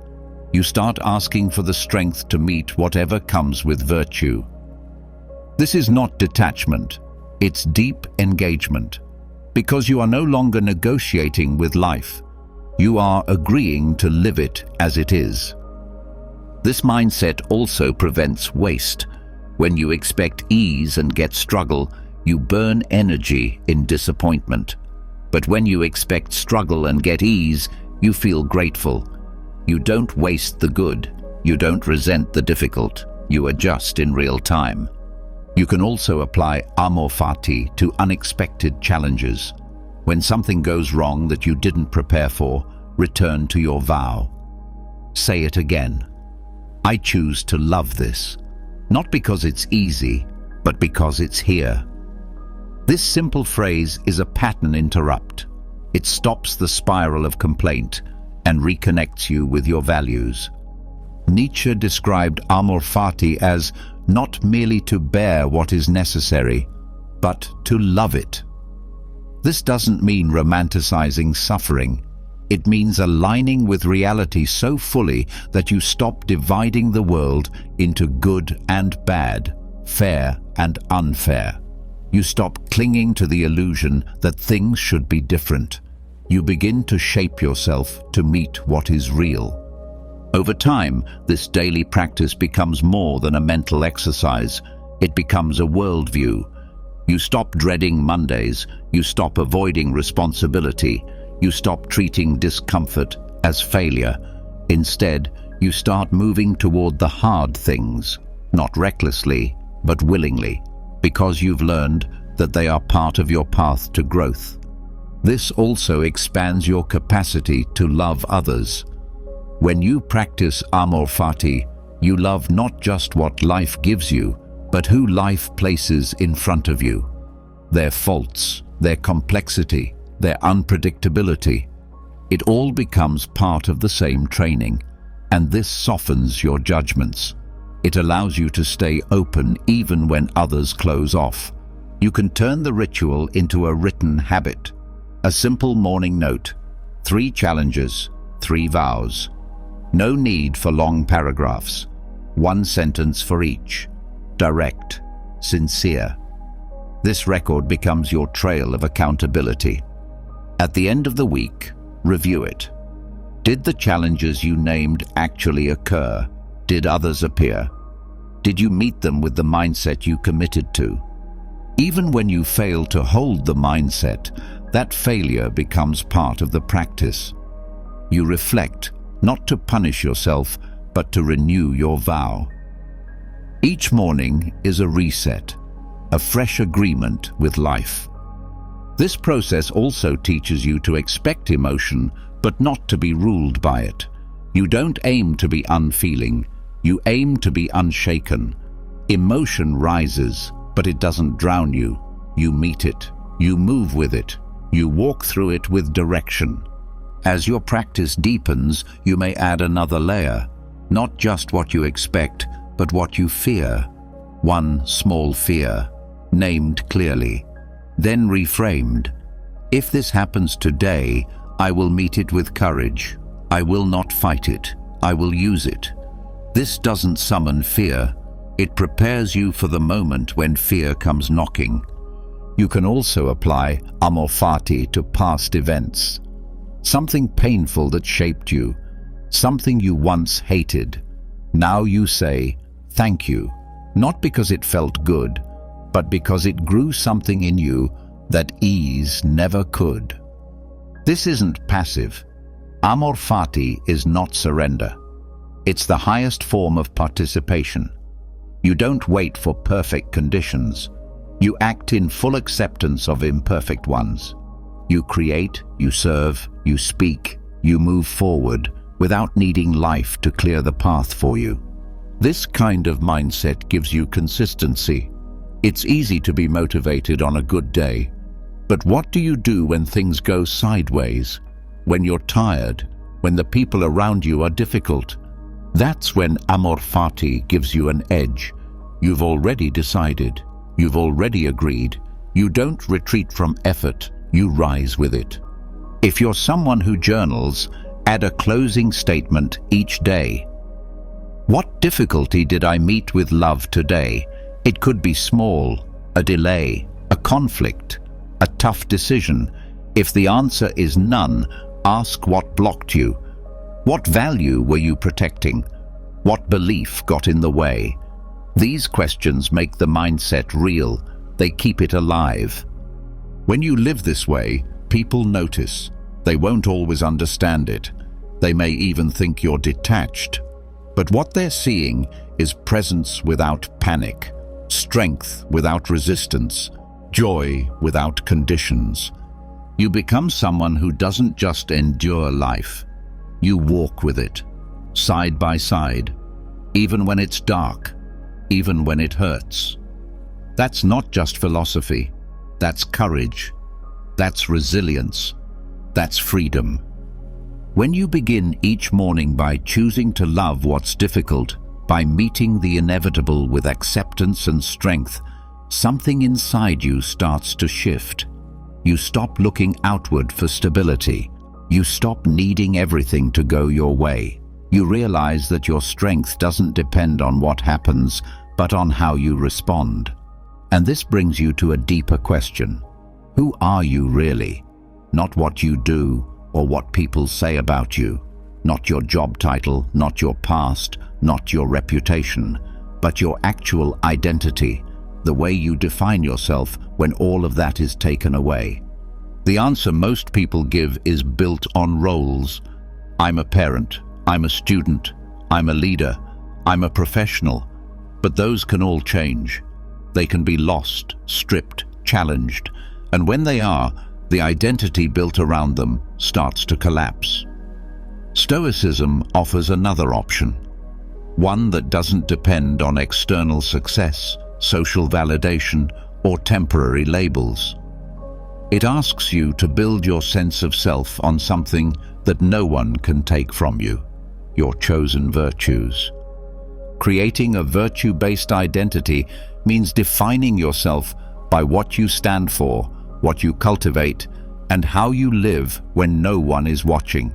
It's about shifting your self-worth from what you have or achieve to the character you express in every moment. This doesn't make you perfect. It makes you anchored. Because when identity is rooted in virtue, setbacks don't break you. They remind you of your purpose. Start by asking yourself a simple question. If I could no longer rely on any of my titles, accomplishments, or possessions, what would I still be proud to stand for? The answer begins your identity work. Virtue doesn't need applause.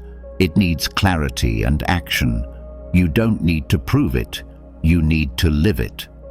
The core Stoic virtues are your raw material: wisdom, courage, temperance, and justice. But you can shape them into your own voice. You might say, I am someone who seeks truth no matter how uncomfortable. That's wisdom. You might say, I am someone who speaks honestly even when it costs me. That's courage. You might say, I hold the line between discipline and joy. That's temperance. You might say, I serve fairness above comfort. That's justice. These phrases aren't aspirations. They are your blueprint. Write your identity statement slowly. Begin by reflecting on who you've been under pressure. What traits carried you through loss, through difficulty, through conflict? Those are not accidents. They're signals. Patterns of character that kept showing up when comfort disappeared. Use those memories to find language. You're not inventing a new self. You're uncovering the one that was there all along. Avoid making this a list of traits. A real identity statement isn't a resume. It's a compass. It should speak to who you are choosing to become, not because it looks good, but because it feels honest. It should reflect how you act when no one is clapping, when the day is hard, when you're alone with your choices. You can organize your statement by virtue, one sentence for each. For wisdom, I choose to ask more than assume. For courage, I act when fear tells me to hide. For temperance, I keep my peace in the middle of noise. For justice, I tell the truth, even when silence would protect me. These sentences become internal touchstones. When you're unsure, you return to them. When you're tested, you align with them. This kind of identity also protects you from ego.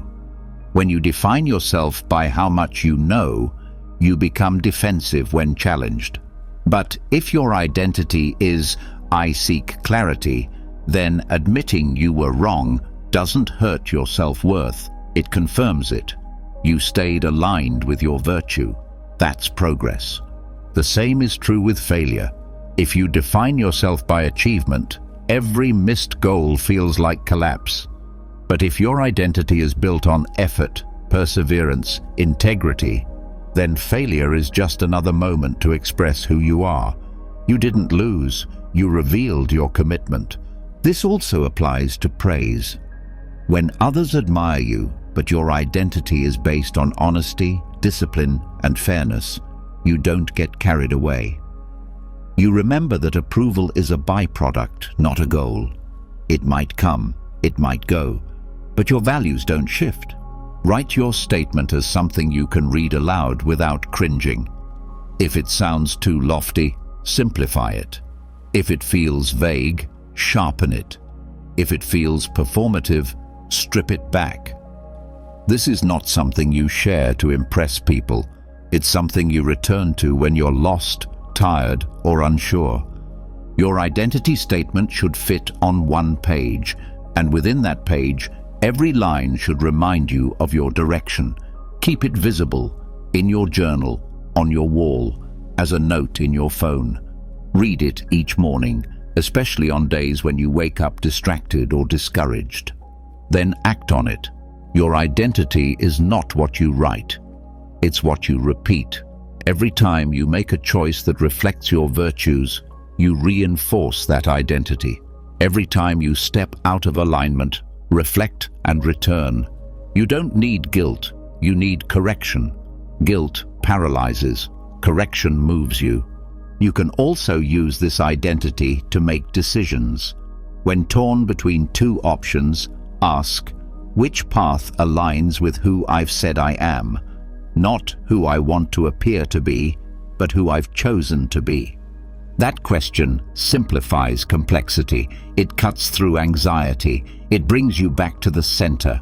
Your virtue-based identity also helps you say no to distractions, to temptations, to roles that look good but don't feel right. When you know who you are, you stop needing every opportunity. You don't chase relevance.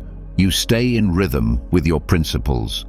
That kind of consistency builds trust, first with yourself, then with others. In conflict, this identity becomes your restraint. When emotions rise, you ask, how does someone who lives by this statement respond? That pause can stop escalation.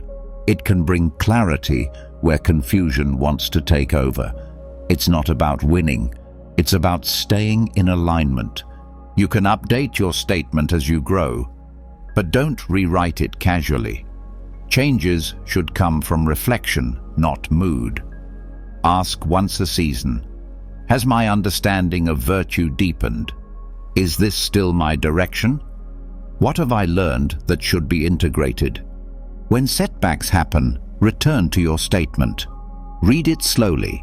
Ask, where did I depart from this? What would it have looked like to act from here? That reflection rebuilds integrity. It reminds you that identity is not static. It's built moment by moment. This also shapes how you interact with others.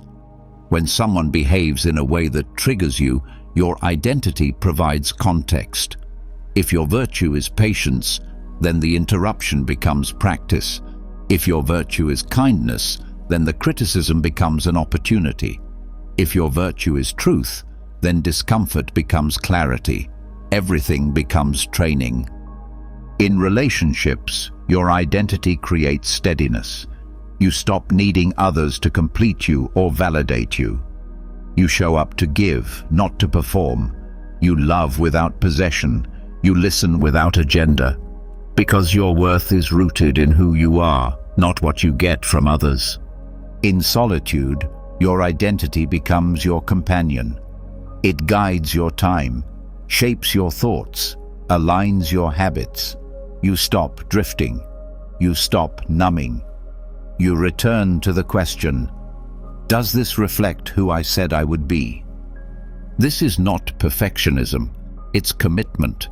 You're not aiming to never slip. You're aiming to return faster, to rebuild stronger, to live in truth, not illusion. And when your life starts to reflect your virtues more than your roles, you become harder to shake. Job changes? You still have your compass. Public failure? You still have your standard. Success? It doesn't inflate you, because you know who you are without it. This is why virtue-based identity matters. It gives you a foundation that time cannot rot, that loss cannot steal, that noise cannot distort. Once you've built an identity anchored in virtue rather than roles or outcomes, you begin to see yourself more clearly. You know who you are even when no one is looking. But clarity does not mean you stop facing doubts, questions, or moments of uncertainty. Even the strongest identity needs renewal. Even the clearest path can feel uncertain when you're walking it alone. That's why the next step is not about thinking harder. It's about thinking together, with guidance, with wisdom, with voices that have stood the test of time. The Stoics left behind more than teachings. They left conversations, letters, meditations, and arguments filled with challenge, support, and deep honesty. You don't have to read them like textbooks. You can engage with them. You can step into dialogue with minds like Seneca, Epictetus, and Marcus Aurelius, not to worship their words, but to wrestle with them, to hear them speak back, to ask and be answered.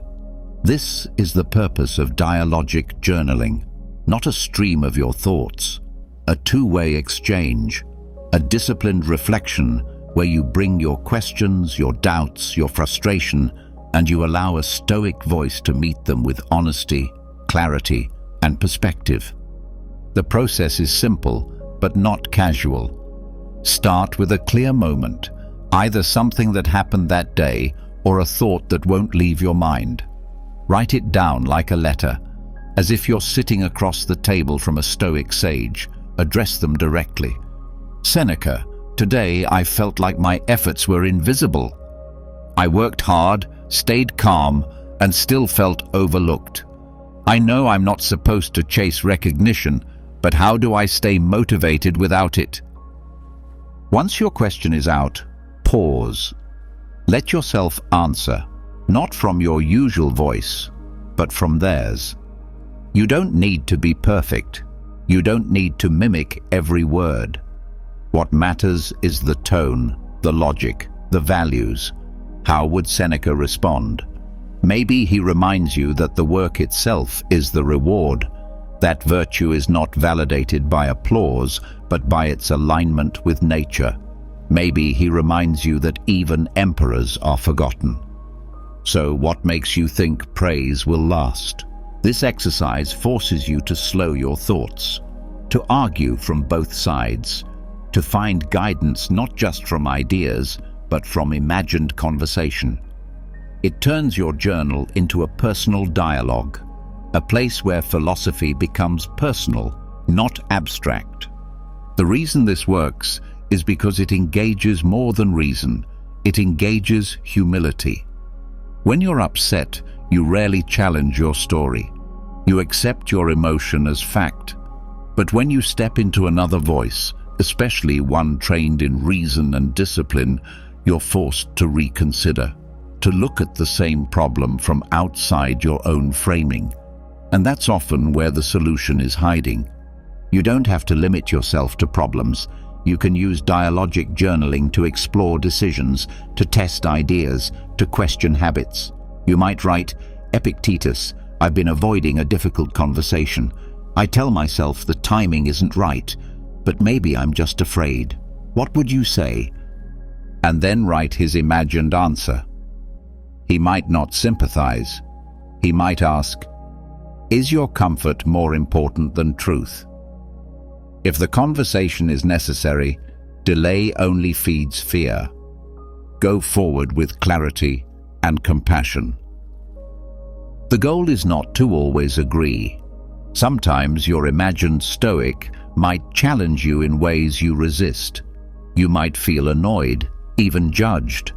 That's part of the process. Let that tension surface. That's where the deeper learning lives. Over time, this becomes more than an exercise. It becomes a relationship. You return to your journal not just to record thoughts, but to be sharpened by them. You come for counsel, not comfort, for alignment, not escape. You can rotate voices. Ask Seneca about patience. Ask Marcus about power. Ask Epictetus about control. Each one had their lens, their context, their tone, and through them you shape your own. When you do this regularly, you build inner reference points. In moments of pressure, you'll start to hear the imagined voice before you even open the journal. You'll hear Seneca asking, is this action wise or simply easy? You'll hear Marcus reminding you, you could leave life right now. Let that determine what you say and do. You'll hear Epictetus asking, is this within your power or beyond it? These voices begin as imagined, but they form a kind of inner council, a philosophical circle you carry into decisions, relationships, and challenge, not as a script, but as a lens, as a discipline. You can also use dialogic journaling to examine your identity statement. Write it out. Then ask Marcus, does this align with nature? Ask Seneca, does this serve both you and others? Ask Epictetus, are you owning what you control or trying to manipulate what you don't? This kind of interrogation doesn't tear you down. It refines you. It burns away what's weak and leaves what's strong. It prevents self-flattery from distorting your growth, and it brings you closer to truth. You can also write imagined letters from your future self, the version of you who has lived Stoic principles for 20 years. What would they say to you now? What would they remind you of? What would they caution against? This builds continuity. It reminds you that the goal is not just survival, it's transformation, through effort, through insight, through practice. If you struggle with belief in this process, remember, it's not about whether Seneca would literally say these words. It's about learning to think with a Stoic structure, to process your life through a filter of virtue, logic, and purpose. That skill doesn't require faith, it requires consistency. Sometimes the imagined voice will be silent. That's fine, write anyway. Clarity often comes in the writing. The first answer may be vague, but by the third or fourth line, insight will start to take shape. Not because you forced it, but because the act of seeking drew it forward. Use this method especially when you feel stuck. When your emotions are loud and your mind is scattered, the discipline of the format will slow you down. It will help you ask better questions, and that's often the doorway to better answers. Over time, your journals become a library of conversations, not just records, but resources. You can return to old entries and see how your thinking evolved, how your questions changed, how your responses deepened. That's progress. Quiet, invisible, but real. You don't have to journal for hours. 10 minutes, 1 page, a single question, a sincere response. That's enough. What matters is the regularity, the rhythm, the honesty. If you ever feel like you're just writing to yourself, that's not a problem. That's the point, because the self you're becoming needs your attention, your questions, your discipline. This is where philosophy becomes friendship, where ancient thought becomes present guidance, not to give you certainty, but to strengthen your ability to keep walking, even without it. After spending time in conversation with Stoic minds, shaping your reflections into a discipline of inner dialogue, you start to notice a change in how you think. Your responses become more intentional, your choices feel clearer.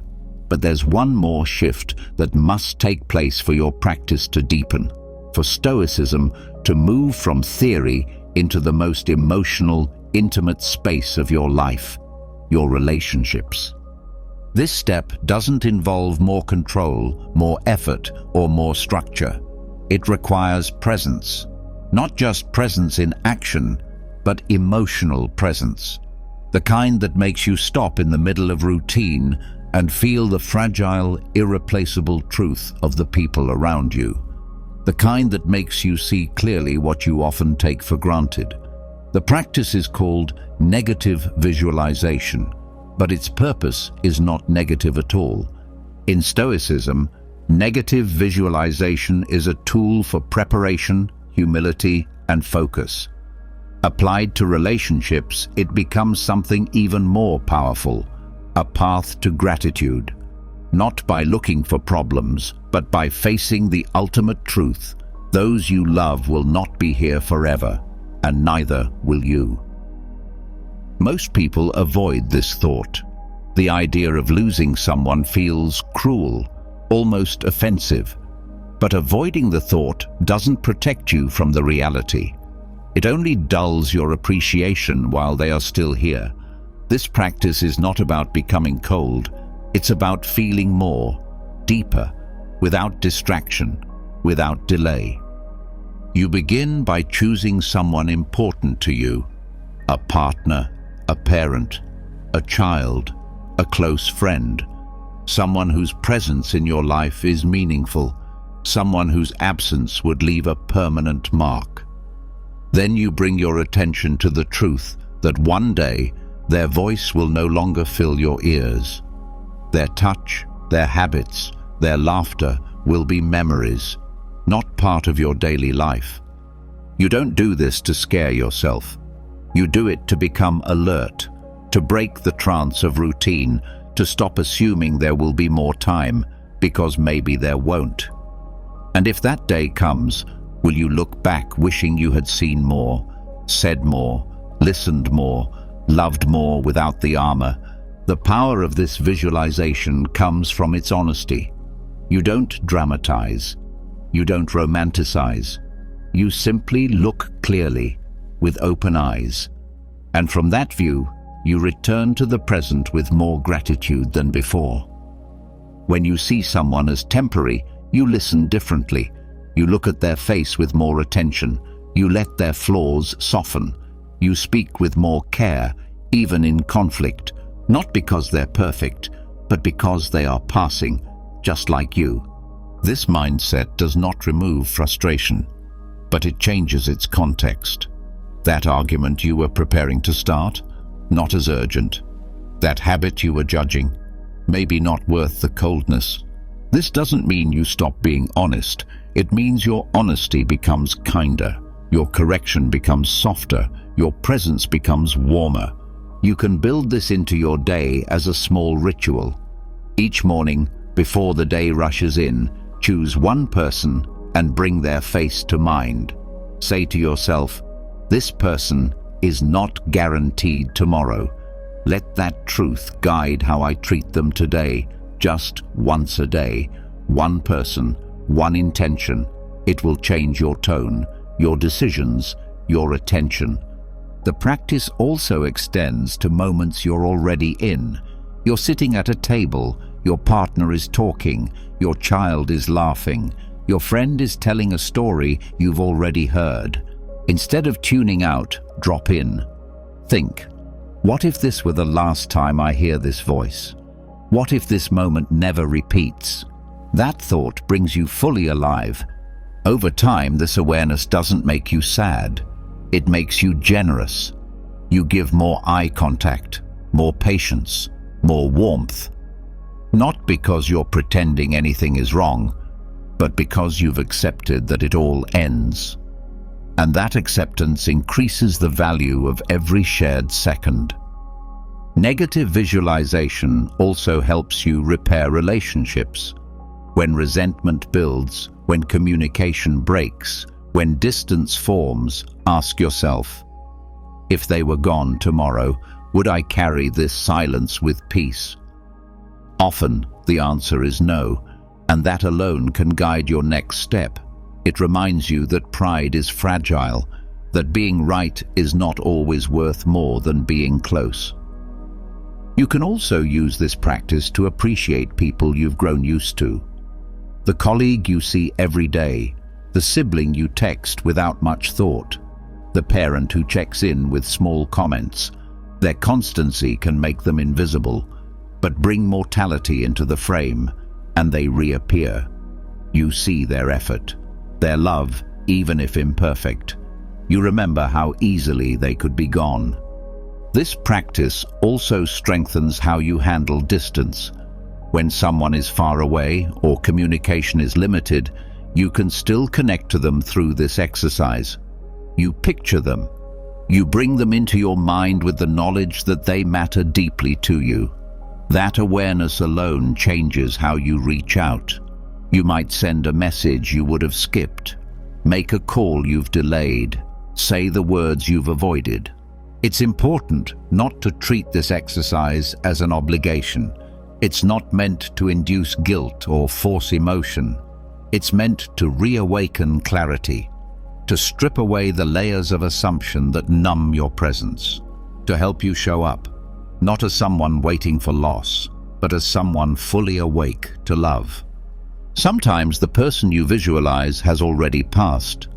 In that case, the practice becomes one of memory and repair. You think about what they meant to you, what you miss, what you wish you'd said, and then you bring that insight into your relationships today. You let the lessons live forward.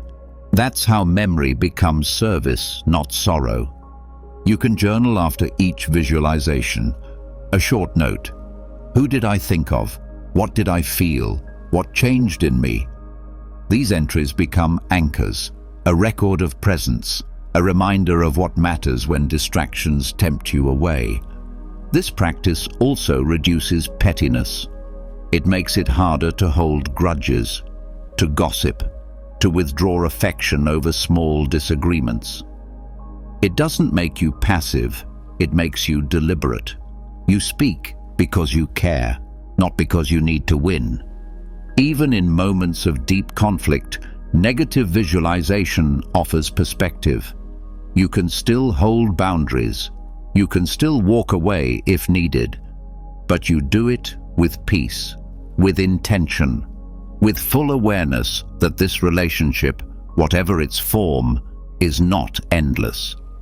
Use this practice especially when you feel annoyance. In that moment, stop. Think. What if this is our last day together? What if this sentence is the last one I hear? That thought won't solve the conflict, but it will soften your tone. And sometimes, that's what saves the connection. The more you live with this awareness, the more generous your love becomes. You no longer say, I love you, out of habit. You say it because you mean it. Because you've seen what it means to not be able to say it anymore. This is not a mindset of doom. It's a mindset of gratitude, a clarity that removes delay, that makes today the right time to express what you normally withhold, to say thank you, to say I'm sorry, to say I see you. Over time, this way of thinking becomes your default, not in dramatic moments, but in the small, daily ones. You look at your partner before leaving the house and say a kinder goodbye. You respond to your child with more patience. You answer the phone with less tension. You move through the day with less armor. This practice, repeated regularly, makes your relationships richer, not because they're perfect, but because they're fully lived. That's all you can ask, to leave nothing unsaid, to meet people as they are, to love them before they're gone. And when they are gone, as someone always will be, this mindset will have prepared you. You will carry sadness, but not regret. You will mourn, but with peace, because you did the work in advance. You showed up while they were still here. You turned your love into action, not just intention. After practicing gratitude through the lens of impermanence, your priorities begin to reorganize.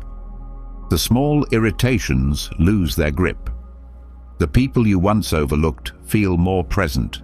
Your focus shifts naturally toward what matters most. But as you clear space in your relationships, there's another area where clarity is often clouded: your relationship with money. And it's here that many people, even the most thoughtful, quietly lose control. Financial pressure is one of the deepest sources of anxiety, not always because of actual need, but because of confusion between what is necessary and what is simply desired. Most people have never paused to define what enough truly means for them. They keep moving the target, chasing numbers, upgrades, and lifestyles that don't bring more peace, just more noise. Stoicism cuts through this by returning to a single core value: sufficiency. Living with sufficiency means defining clearly what you need to live well, not lavishly, not minimally, but wisely. It asks you to step back from the social comparison that drives overconsumption and root your financial planning in principles, not appearances. When your identity isn't built on possessions, your decisions become cleaner. When your values are clear, your budget becomes a tool for freedom instead of stress. The first step is building your sufficiency map. This isn't a spreadsheet of income and expenses. It's a map of values turned into financial terms. You start by asking, what does a good life require? Not what does it look like on the outside, but what does it feel like on the inside? Stability, yes, but also peace, margin, and time. Begin by listing your essentials: housing, food, healthcare, safety. These are your non-negotiables. Then add what supports your well-being: education, creative tools, time with family, access to nature. Not luxuries, but meaningful supports. Then stop. Resist the urge to add more. Sit with the list. Ask, what's truly needed here? This list becomes your foundation. From it, you define what a sufficient income looks like. Not a perfect number, but a working threshold. The amount of money that, if met, allows you to live in alignment with your values. If you already meet it, your financial goal becomes protection and sustainability, not endless accumulation. If you don't, your focus becomes strategy and priority, not guilt or envy. The second layer of your sufficiency map involves lifestyle boundaries. These are the decisions that protect your peace. Where will you live? What will you own? What will you say no to, even if you can afford it? These aren't restrictions. They're values in action. If your sufficiency includes solitude, then maybe you choose a smaller home in a quieter place over a big house in a noisy neighborhood. If it includes time, then maybe you choose a job with less pay but more freedom. These choices become easier when the goal is virtue, not status. Consumerism thrives on insecurity. It tells you that what you have is never enough, that happiness is always one purchase away. But Stoicism flips that completely. It tells you that once your needs are met, more things don't add peace, they often remove it. They take your time, your energy, your focus. The more you own, the more you must manage. The more you chase, the more restless you become. By applying Stoic clarity to spending, you learn to ask better questions before making financial choices. Not, can I afford this? But, does this align with my purpose? Not, will this impress? But, will this serve? These questions shrink impulse. They also shrink regret. A sufficiency-based approach also helps you build a safety net without obsession. You save not out of fear, but out of foresight. You plan for the future, not to control it, but to care for it. You prepare not to avoid hardship, but to meet it calmly. That's what separates Stoic financial planning from simple frugality. It's not about hoarding. It's about preparing wisely and letting go of the rest. This mindset changes how you think about income. You stop measuring success by how much you earn and start measuring it by how aligned your work is with your values. If a higher salary comes with less integrity, it's not success, it's a cost. If a modest income gives you time to live with intention, that's wealth by Stoic standards. You can revisit your sufficiency map regularly. Seasons change, needs shift, but the principles stay. At each review, ask, what has changed in my values? What has remained? Where have I overreached? Where have I underspent on what truly matters? Use the map to make bigger life decisions as well. Before a major purchase or career move, hold it up to the standard. Does this support sufficiency or disturb it? That one filter can prevent years of financial tension and emotional drift. This approach also reframes generosity. When you're no longer focused on acquiring more than enough, you free up resources, time, money, energy to give. Not because you feel pressured to, but because you're not being drained by constant accumulation. You begin to see giving not as loss, but as clarity. You give because you've already defined what you need, and the rest becomes potential service. There's also strength in being transparent about this practice. When others ask why you've chosen a simpler path, speak plainly, not defensively, just honestly. This supports my peace. This reflects what matters most to me. Your clarity might make others uncomfortable, or it might inspire them to define sufficiency for themselves. If you have children, this mindset becomes a legacy. Teaching them early that wealth is not a number, but a capacity to live in line with values. That joy doesn't come from consumption, but from contribution. That a life full of stuff is not always full of meaning. Even with ambition, sufficiency still applies. You can aim high without losing your center. You can grow your income, your impact, your skills, all within the framework of your values. Ambition, when rooted in virtue, becomes service. When rooted in ego, it becomes hunger. The sufficiency map also becomes your reference during moments of envy. When you see someone living larger, pause. Ask, would that life support or sabotage what I've said I value? Most of the time, the answer is clear.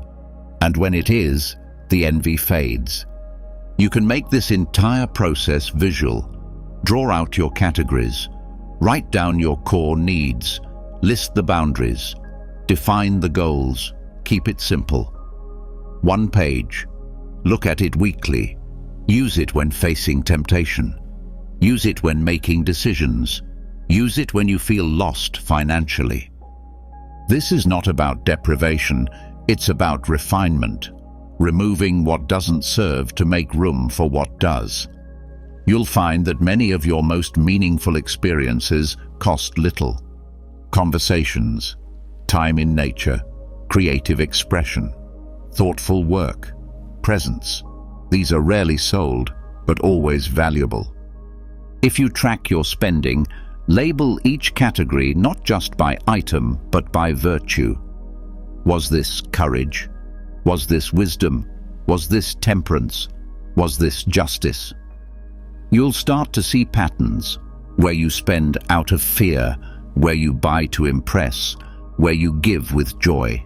That insight becomes accountability. Stoic financial planning also involves contentment.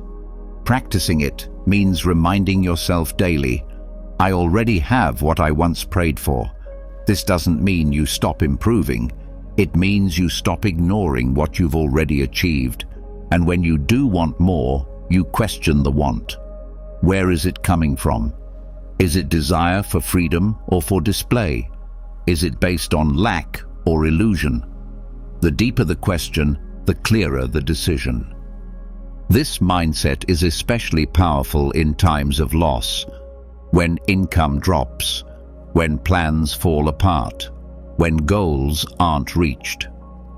You remember that your worth is not tied to your net worth, that peace does not require perfection, that sufficiency, when well defined, is rarely lost. Your financial path becomes part of your moral path, a reflection of your discipline, your clarity, your purpose. You're not trying to win a race. You're trying to live a life, one that reflects your principles, that doesn't just survive, but flourishes without excess. Once your financial life is grounded in clarity and restraint, something deeper begins to surface. You no longer spend to impress. You no longer chase without direction. You begin making decisions that serve your values, not your ego. But this shift leads to a larger question. If success is not defined by how much you earn or own, then what is it? What is the real measure of a life well lived? For most of your life, you've been taught that success looks a certain way: a title, a salary, a set of accomplishments that others can applaud. But those things, while not wrong in themselves, often become distractions. They become goals detached from meaning. You reach them only to feel emptier than before. And that's because achievement without alignment never satisfies for long. Stoicism offers another measure, one that doesn't rely on public approval or comparison, one that stays with you in private, even when no one notices. That measure is called eudaimonia, a Greek word that means human flourishing, not momentary happiness, but enduring fulfillment, not comfort, but inner strength, not status, but virtue expressed consistently in action. Redefining success through eudaimonia means shifting your focus from what you do to who you become, from what you accumulate to how you live. It means setting goals that reflect character, not just milestones. It means asking whether your progress is making you more patient, more just, more courageous, more wise, not just more recognized or more rewarded. To begin this shift, start by reflecting on your current definition of success. Where did it come from? Whose voice shaped it? What does it require from you, and what does it cost? Often, the answers reveal that what you've been chasing is a version of success inherited from others, not one you designed from within.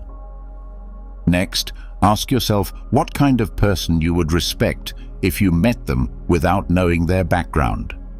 No job title, no awards, no followers, just presence, behavior, and clarity. What traits would make you listen to them, trust them, learn from them? That picture is your blueprint for inner excellence. That's the kind of success eudaimonia leads to.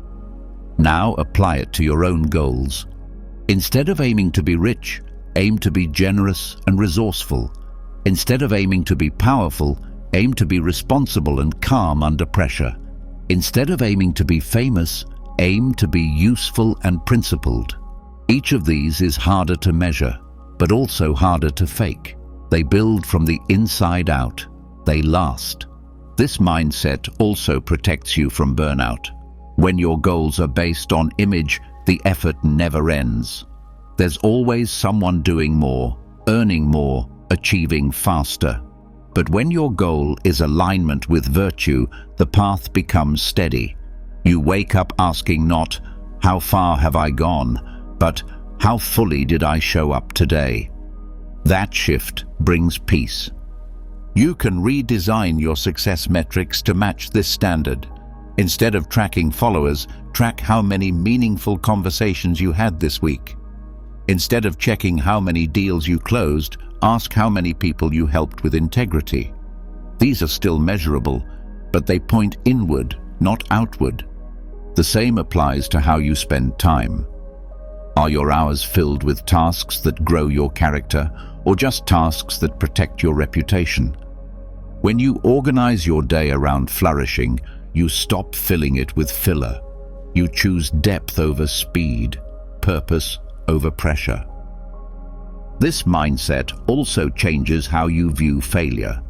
When success is based on outcomes, failure feels like identity collapse. But when success is based on virtue, failure becomes instruction. If you acted with courage and still lost, you haven't failed. You've grown. If you told the truth and were rejected, you're still aligned. That's strength, not weakness. The same is true in relationships. When success means being loved or admired, you become performative. You adjust who you are to keep others close. But when success means being virtuous, you bring your full self to the table. You show up with clarity, and that attracts people who value substance. You can write a new success statement to anchor this mindset, one that doesn't mention achievements, but principles. It might say, "Success means waking up and living in alignment with wisdom, courage, temperance, and justice. It means offering the best of myself regardless of outcome. It means being someone I respect, even when no one is watching." Keep it visible. Let it guide your decisions. When you feel discouraged, use this definition to ask better questions. Instead of, "Why am I behind?" ask, "Am I aligned?" Instead of, "Why don't they see my value?" ask, "Am I living by my own?" This reframing shifts your energy from desperation to direction. Eudaimonia also brings patience. When success isn't rushed, you stop needing shortcuts. You're no longer tempted to sacrifice your values for quick wins. You build slowly, honestly, steadily. And that's the kind of growth that actually endures. This mindset doesn't make you passive. It doesn't ask you to give up ambition. It asks you to root your ambition in character. To ask not just what do I want, but who am I becoming in pursuit of it? That one question changes everything. Use your weekly reflection to track progress in eudaimonia. Ask, did I grow in patience, in understanding, in discipline? Did I speak truthfully even when it was hard? Did I show up fully in the moments that tested me? These are your new check marks, and they carry real weight. You can also use this lens when setting future goals. Before writing them down, ask, does this goal support my inner flourishing? Or is it feeding a need to be seen, admired, or envied? There's nothing wrong with aiming high. But without reflection, goals can become cages. They start shaping your self-worth instead of expressing it. This approach also affects how you celebrate. When success is internal, the celebration becomes quieter, but more sincere. You don't need a crowd. A small moment of self-respect is enough. A moment where you know, I lived today in truth. Over time, this builds a quiet confidence, not arrogance, just peace. You stop chasing validation.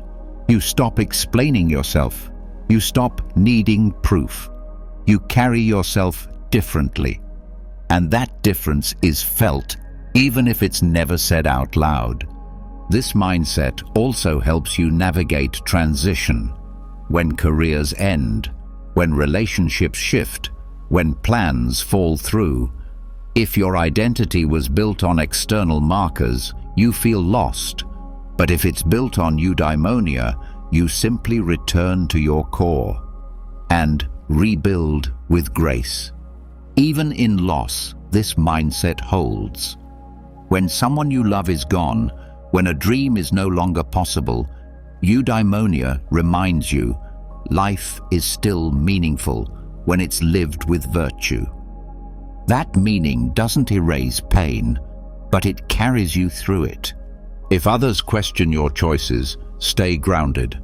Not everyone will understand a path that doesn't chase the usual rewards, but those who matter will feel the difference in how you live. And sometimes, your presence will invite them to reflect on their own definition of success. You can also journal your evolving definition over time. Write it once a month. See how it changes. What values rise, what illusions fall. That evolution becomes a record, not of what you achieved, but of who you became. Eudaimonia is not a destination. It's a way of moving, a lens for seeing, a structure for becoming. It asks more from you than achievement ever did, but it also gives more back. Peace, clarity, strength. And when you build success on that foundation, you build something that cannot be taken away. Once success is no longer about applause, but about alignment. Once your identity reflects virtue instead of image, you begin to feel more stable within yourself. There is less pressure to perform, less fear of judgment, less dependence on outcomes.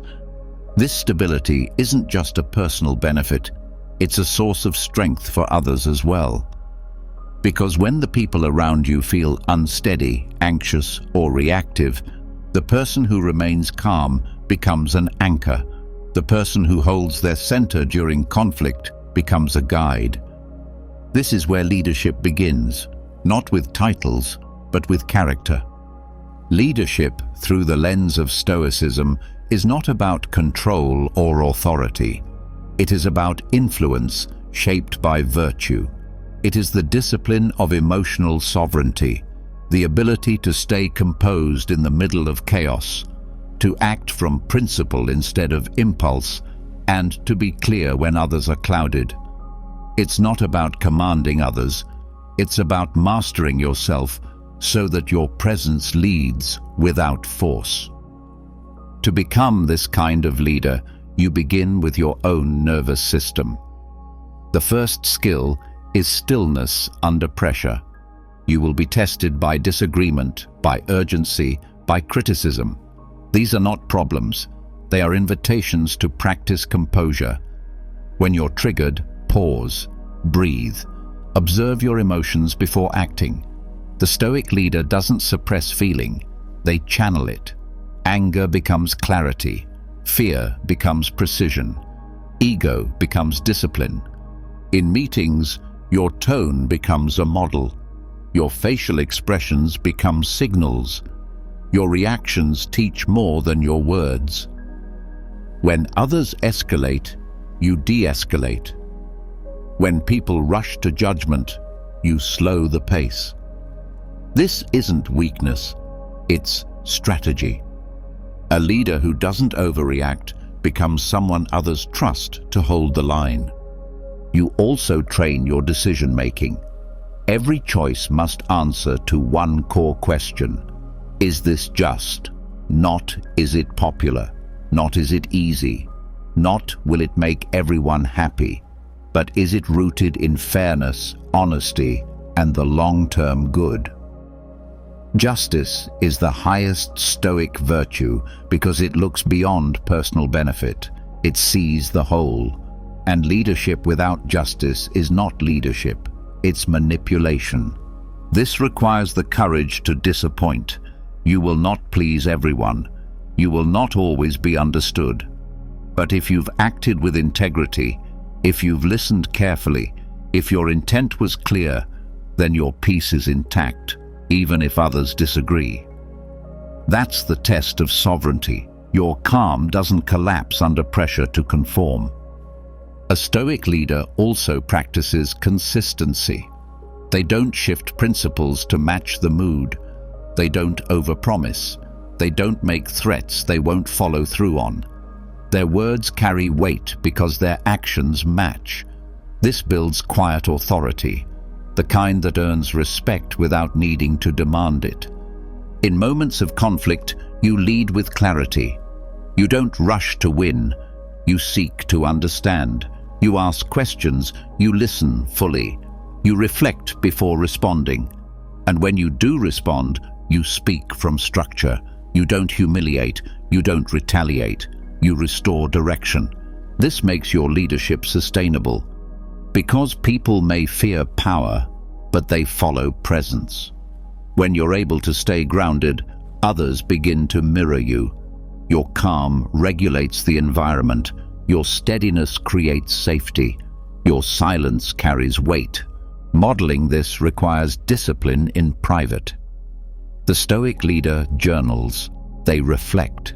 They learn from missteps without shame. They audit their intentions regularly.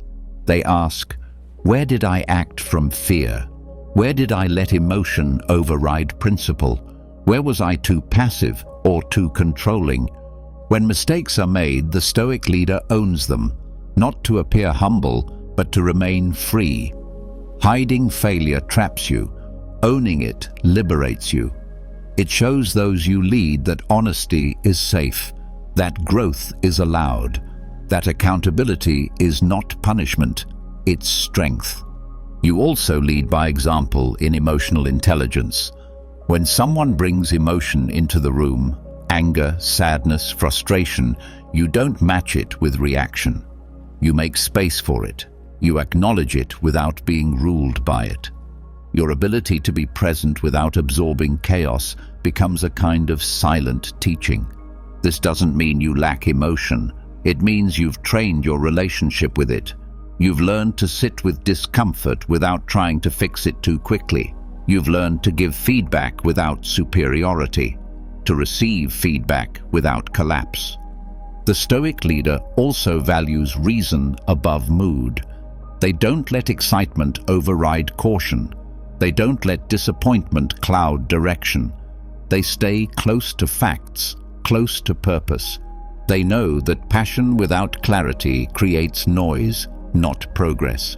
You can bring these principles into daily leadership habits. Start meetings with intention, not small talk. Begin projects with questions about purpose, not performance. When reviewing work, ask first what was learned, not just what was delivered. Train your attention. Don't multitask when people speak to you. Look at them. Listen fully. Reflect back what you heard. These small disciplines send a message. I see you. I respect your voice. That message builds trust. In delegation, give clarity, not just tasks. Explain why something matters.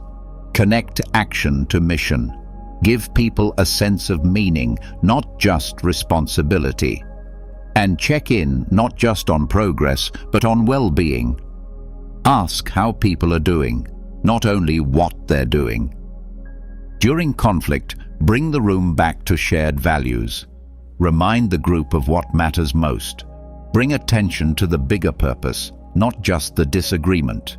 You don't have to solve every problem, but your clarity can break through confusion. Also, be aware of your limits. The Stoic leader knows they are not the solution to every issue. They create systems, they build teams, they trust others. They avoid micromanagement because it signals fear. Delegation, when rooted in trust, communicates respect. This style of leadership also transforms power. It's no longer something to protect or expand. It becomes something to use wisely. You don't need to prove you're in charge. You focus on making space for others to grow. You mentor, you coach, you clear barriers. You don't lead from above, you lead alongside. You also model boundaries. You don't overwork to appear committed. You rest to remain clear. You don't pretend to have all the answers. You show that questioning is part of leadership.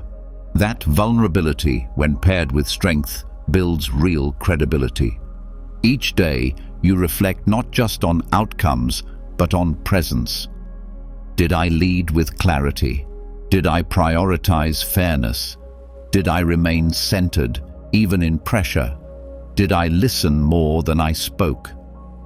These reflections refine your posture. They sharpen your impact. When others around you spiral, you don't correct with force. You offer steadiness. When pressure builds, you hold the line. When people struggle, you respond with quiet courage. Not to fix them, but to remain present while they find their ground again.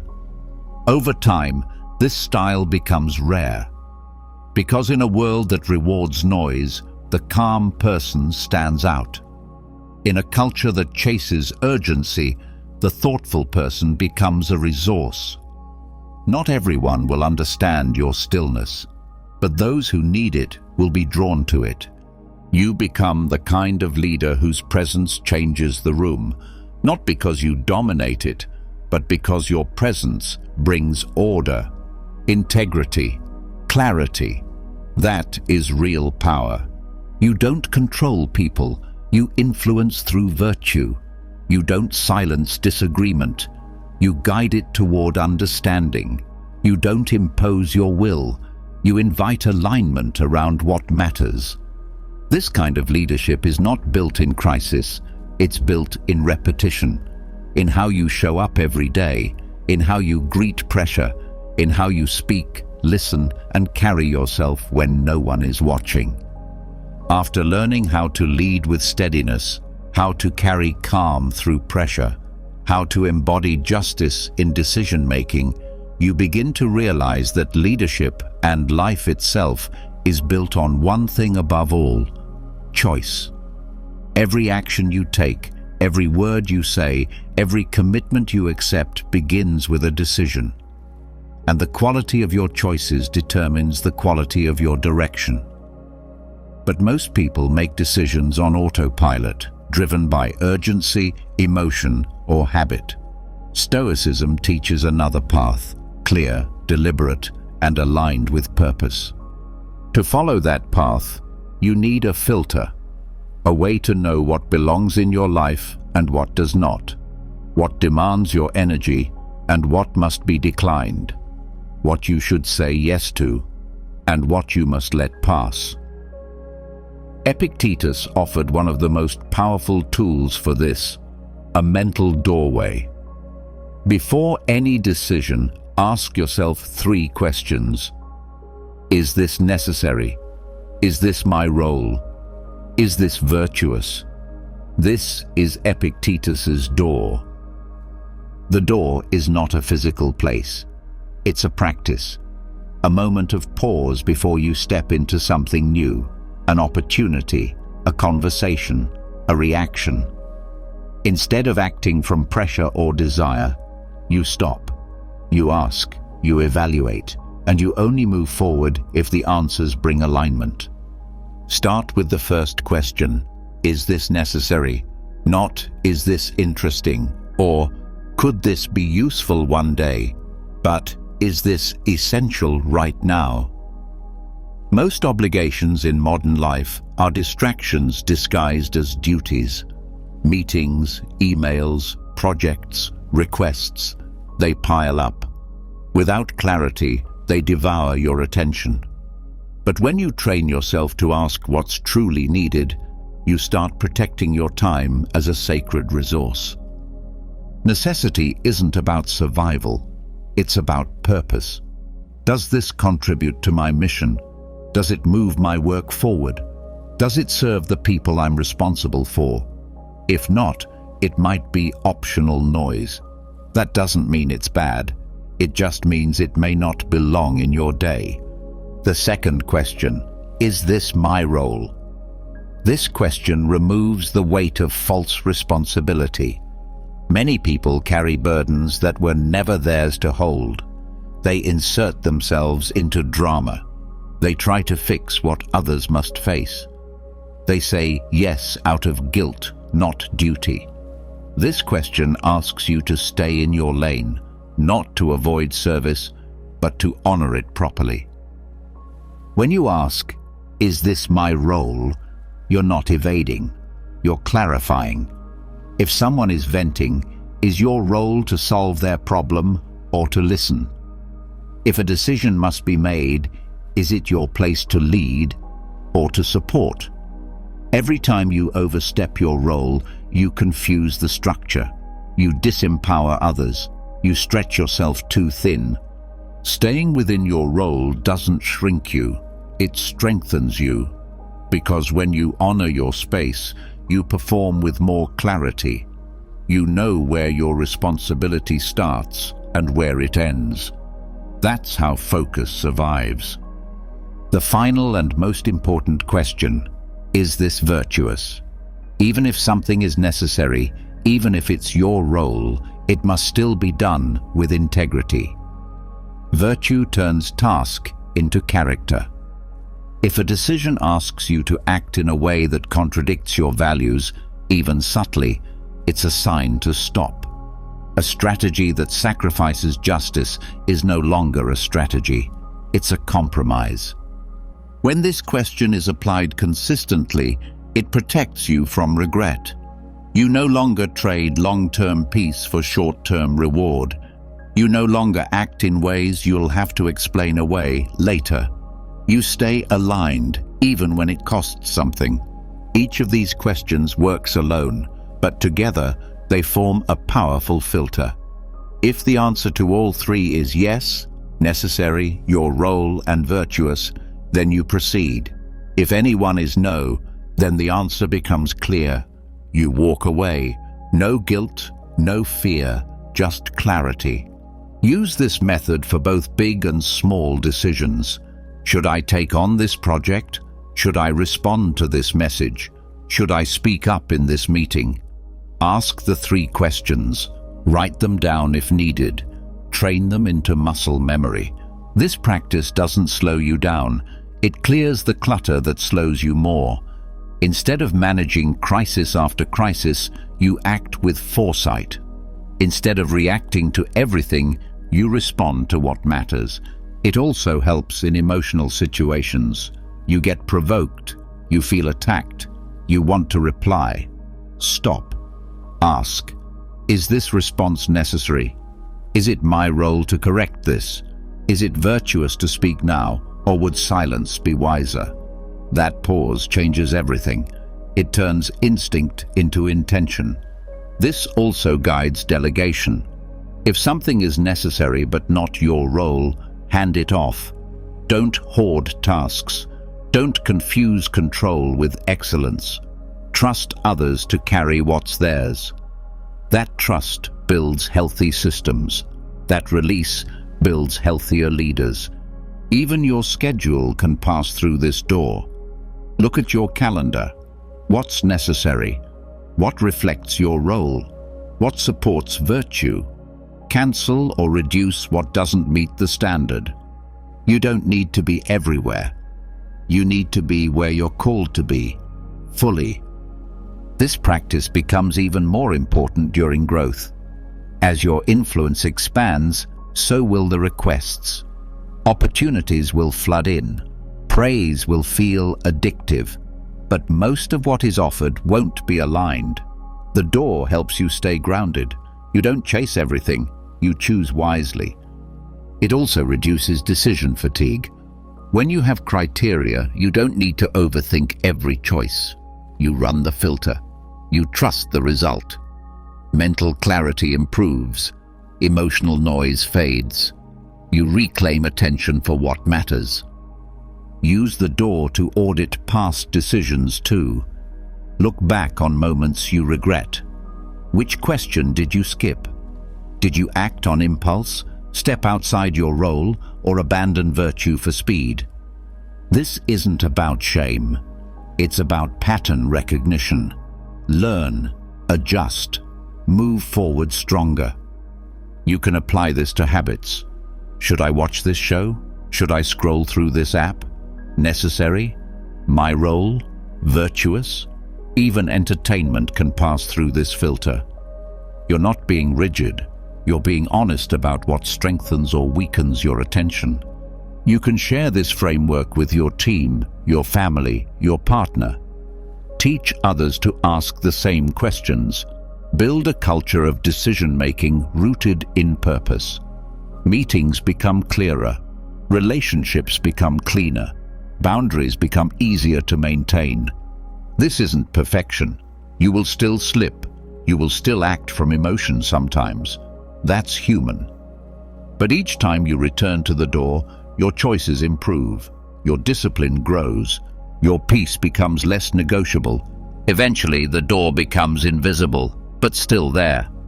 A pause between stimulus and action. A whisper that says, check before you step. And every time you listen, you get stronger. You've just walked through one of the most transformative paths a person can take, not toward a better image, but toward a better self. Over these 3 hours, you didn't just learn about Stoicism, you practiced it. You trained your focus. You confronted ego. You stepped into discomfort on purpose. You reframed failure. You reshaped your identity. You learned to lead not with control, but with calm. And you made decisions not from impulse, but from clarity. From Premeditatio malorum to amor fati. From virtue tracking to financial sufficiency. From journaling with the Stoics to facing mortality with open eyes. You've now built the mental armor that protects your peace without closing your heart. This is what taking control of your life actually looks like. Not perfection, not constant positivity, but discipline, resilience, and full alignment with what matters most. Now it's your turn to step into the world and live it. Live like someone who has trained their mind. Lead like someone who owns their choices. Love like someone who knows time is short. If this journey moved something in you, drop a comment below and write, "I choose the Stoic path." That's your commitment to yourself and a signal to others walking this road beside you. And if you want more guides like this, practical, grounded, and real, subscribe to the channel and turn on notifications so you never miss the tools to build a life of strength, clarity, and purpose. We'll see you in the next video. Stay focused, stay present, and above all, stay sovereign.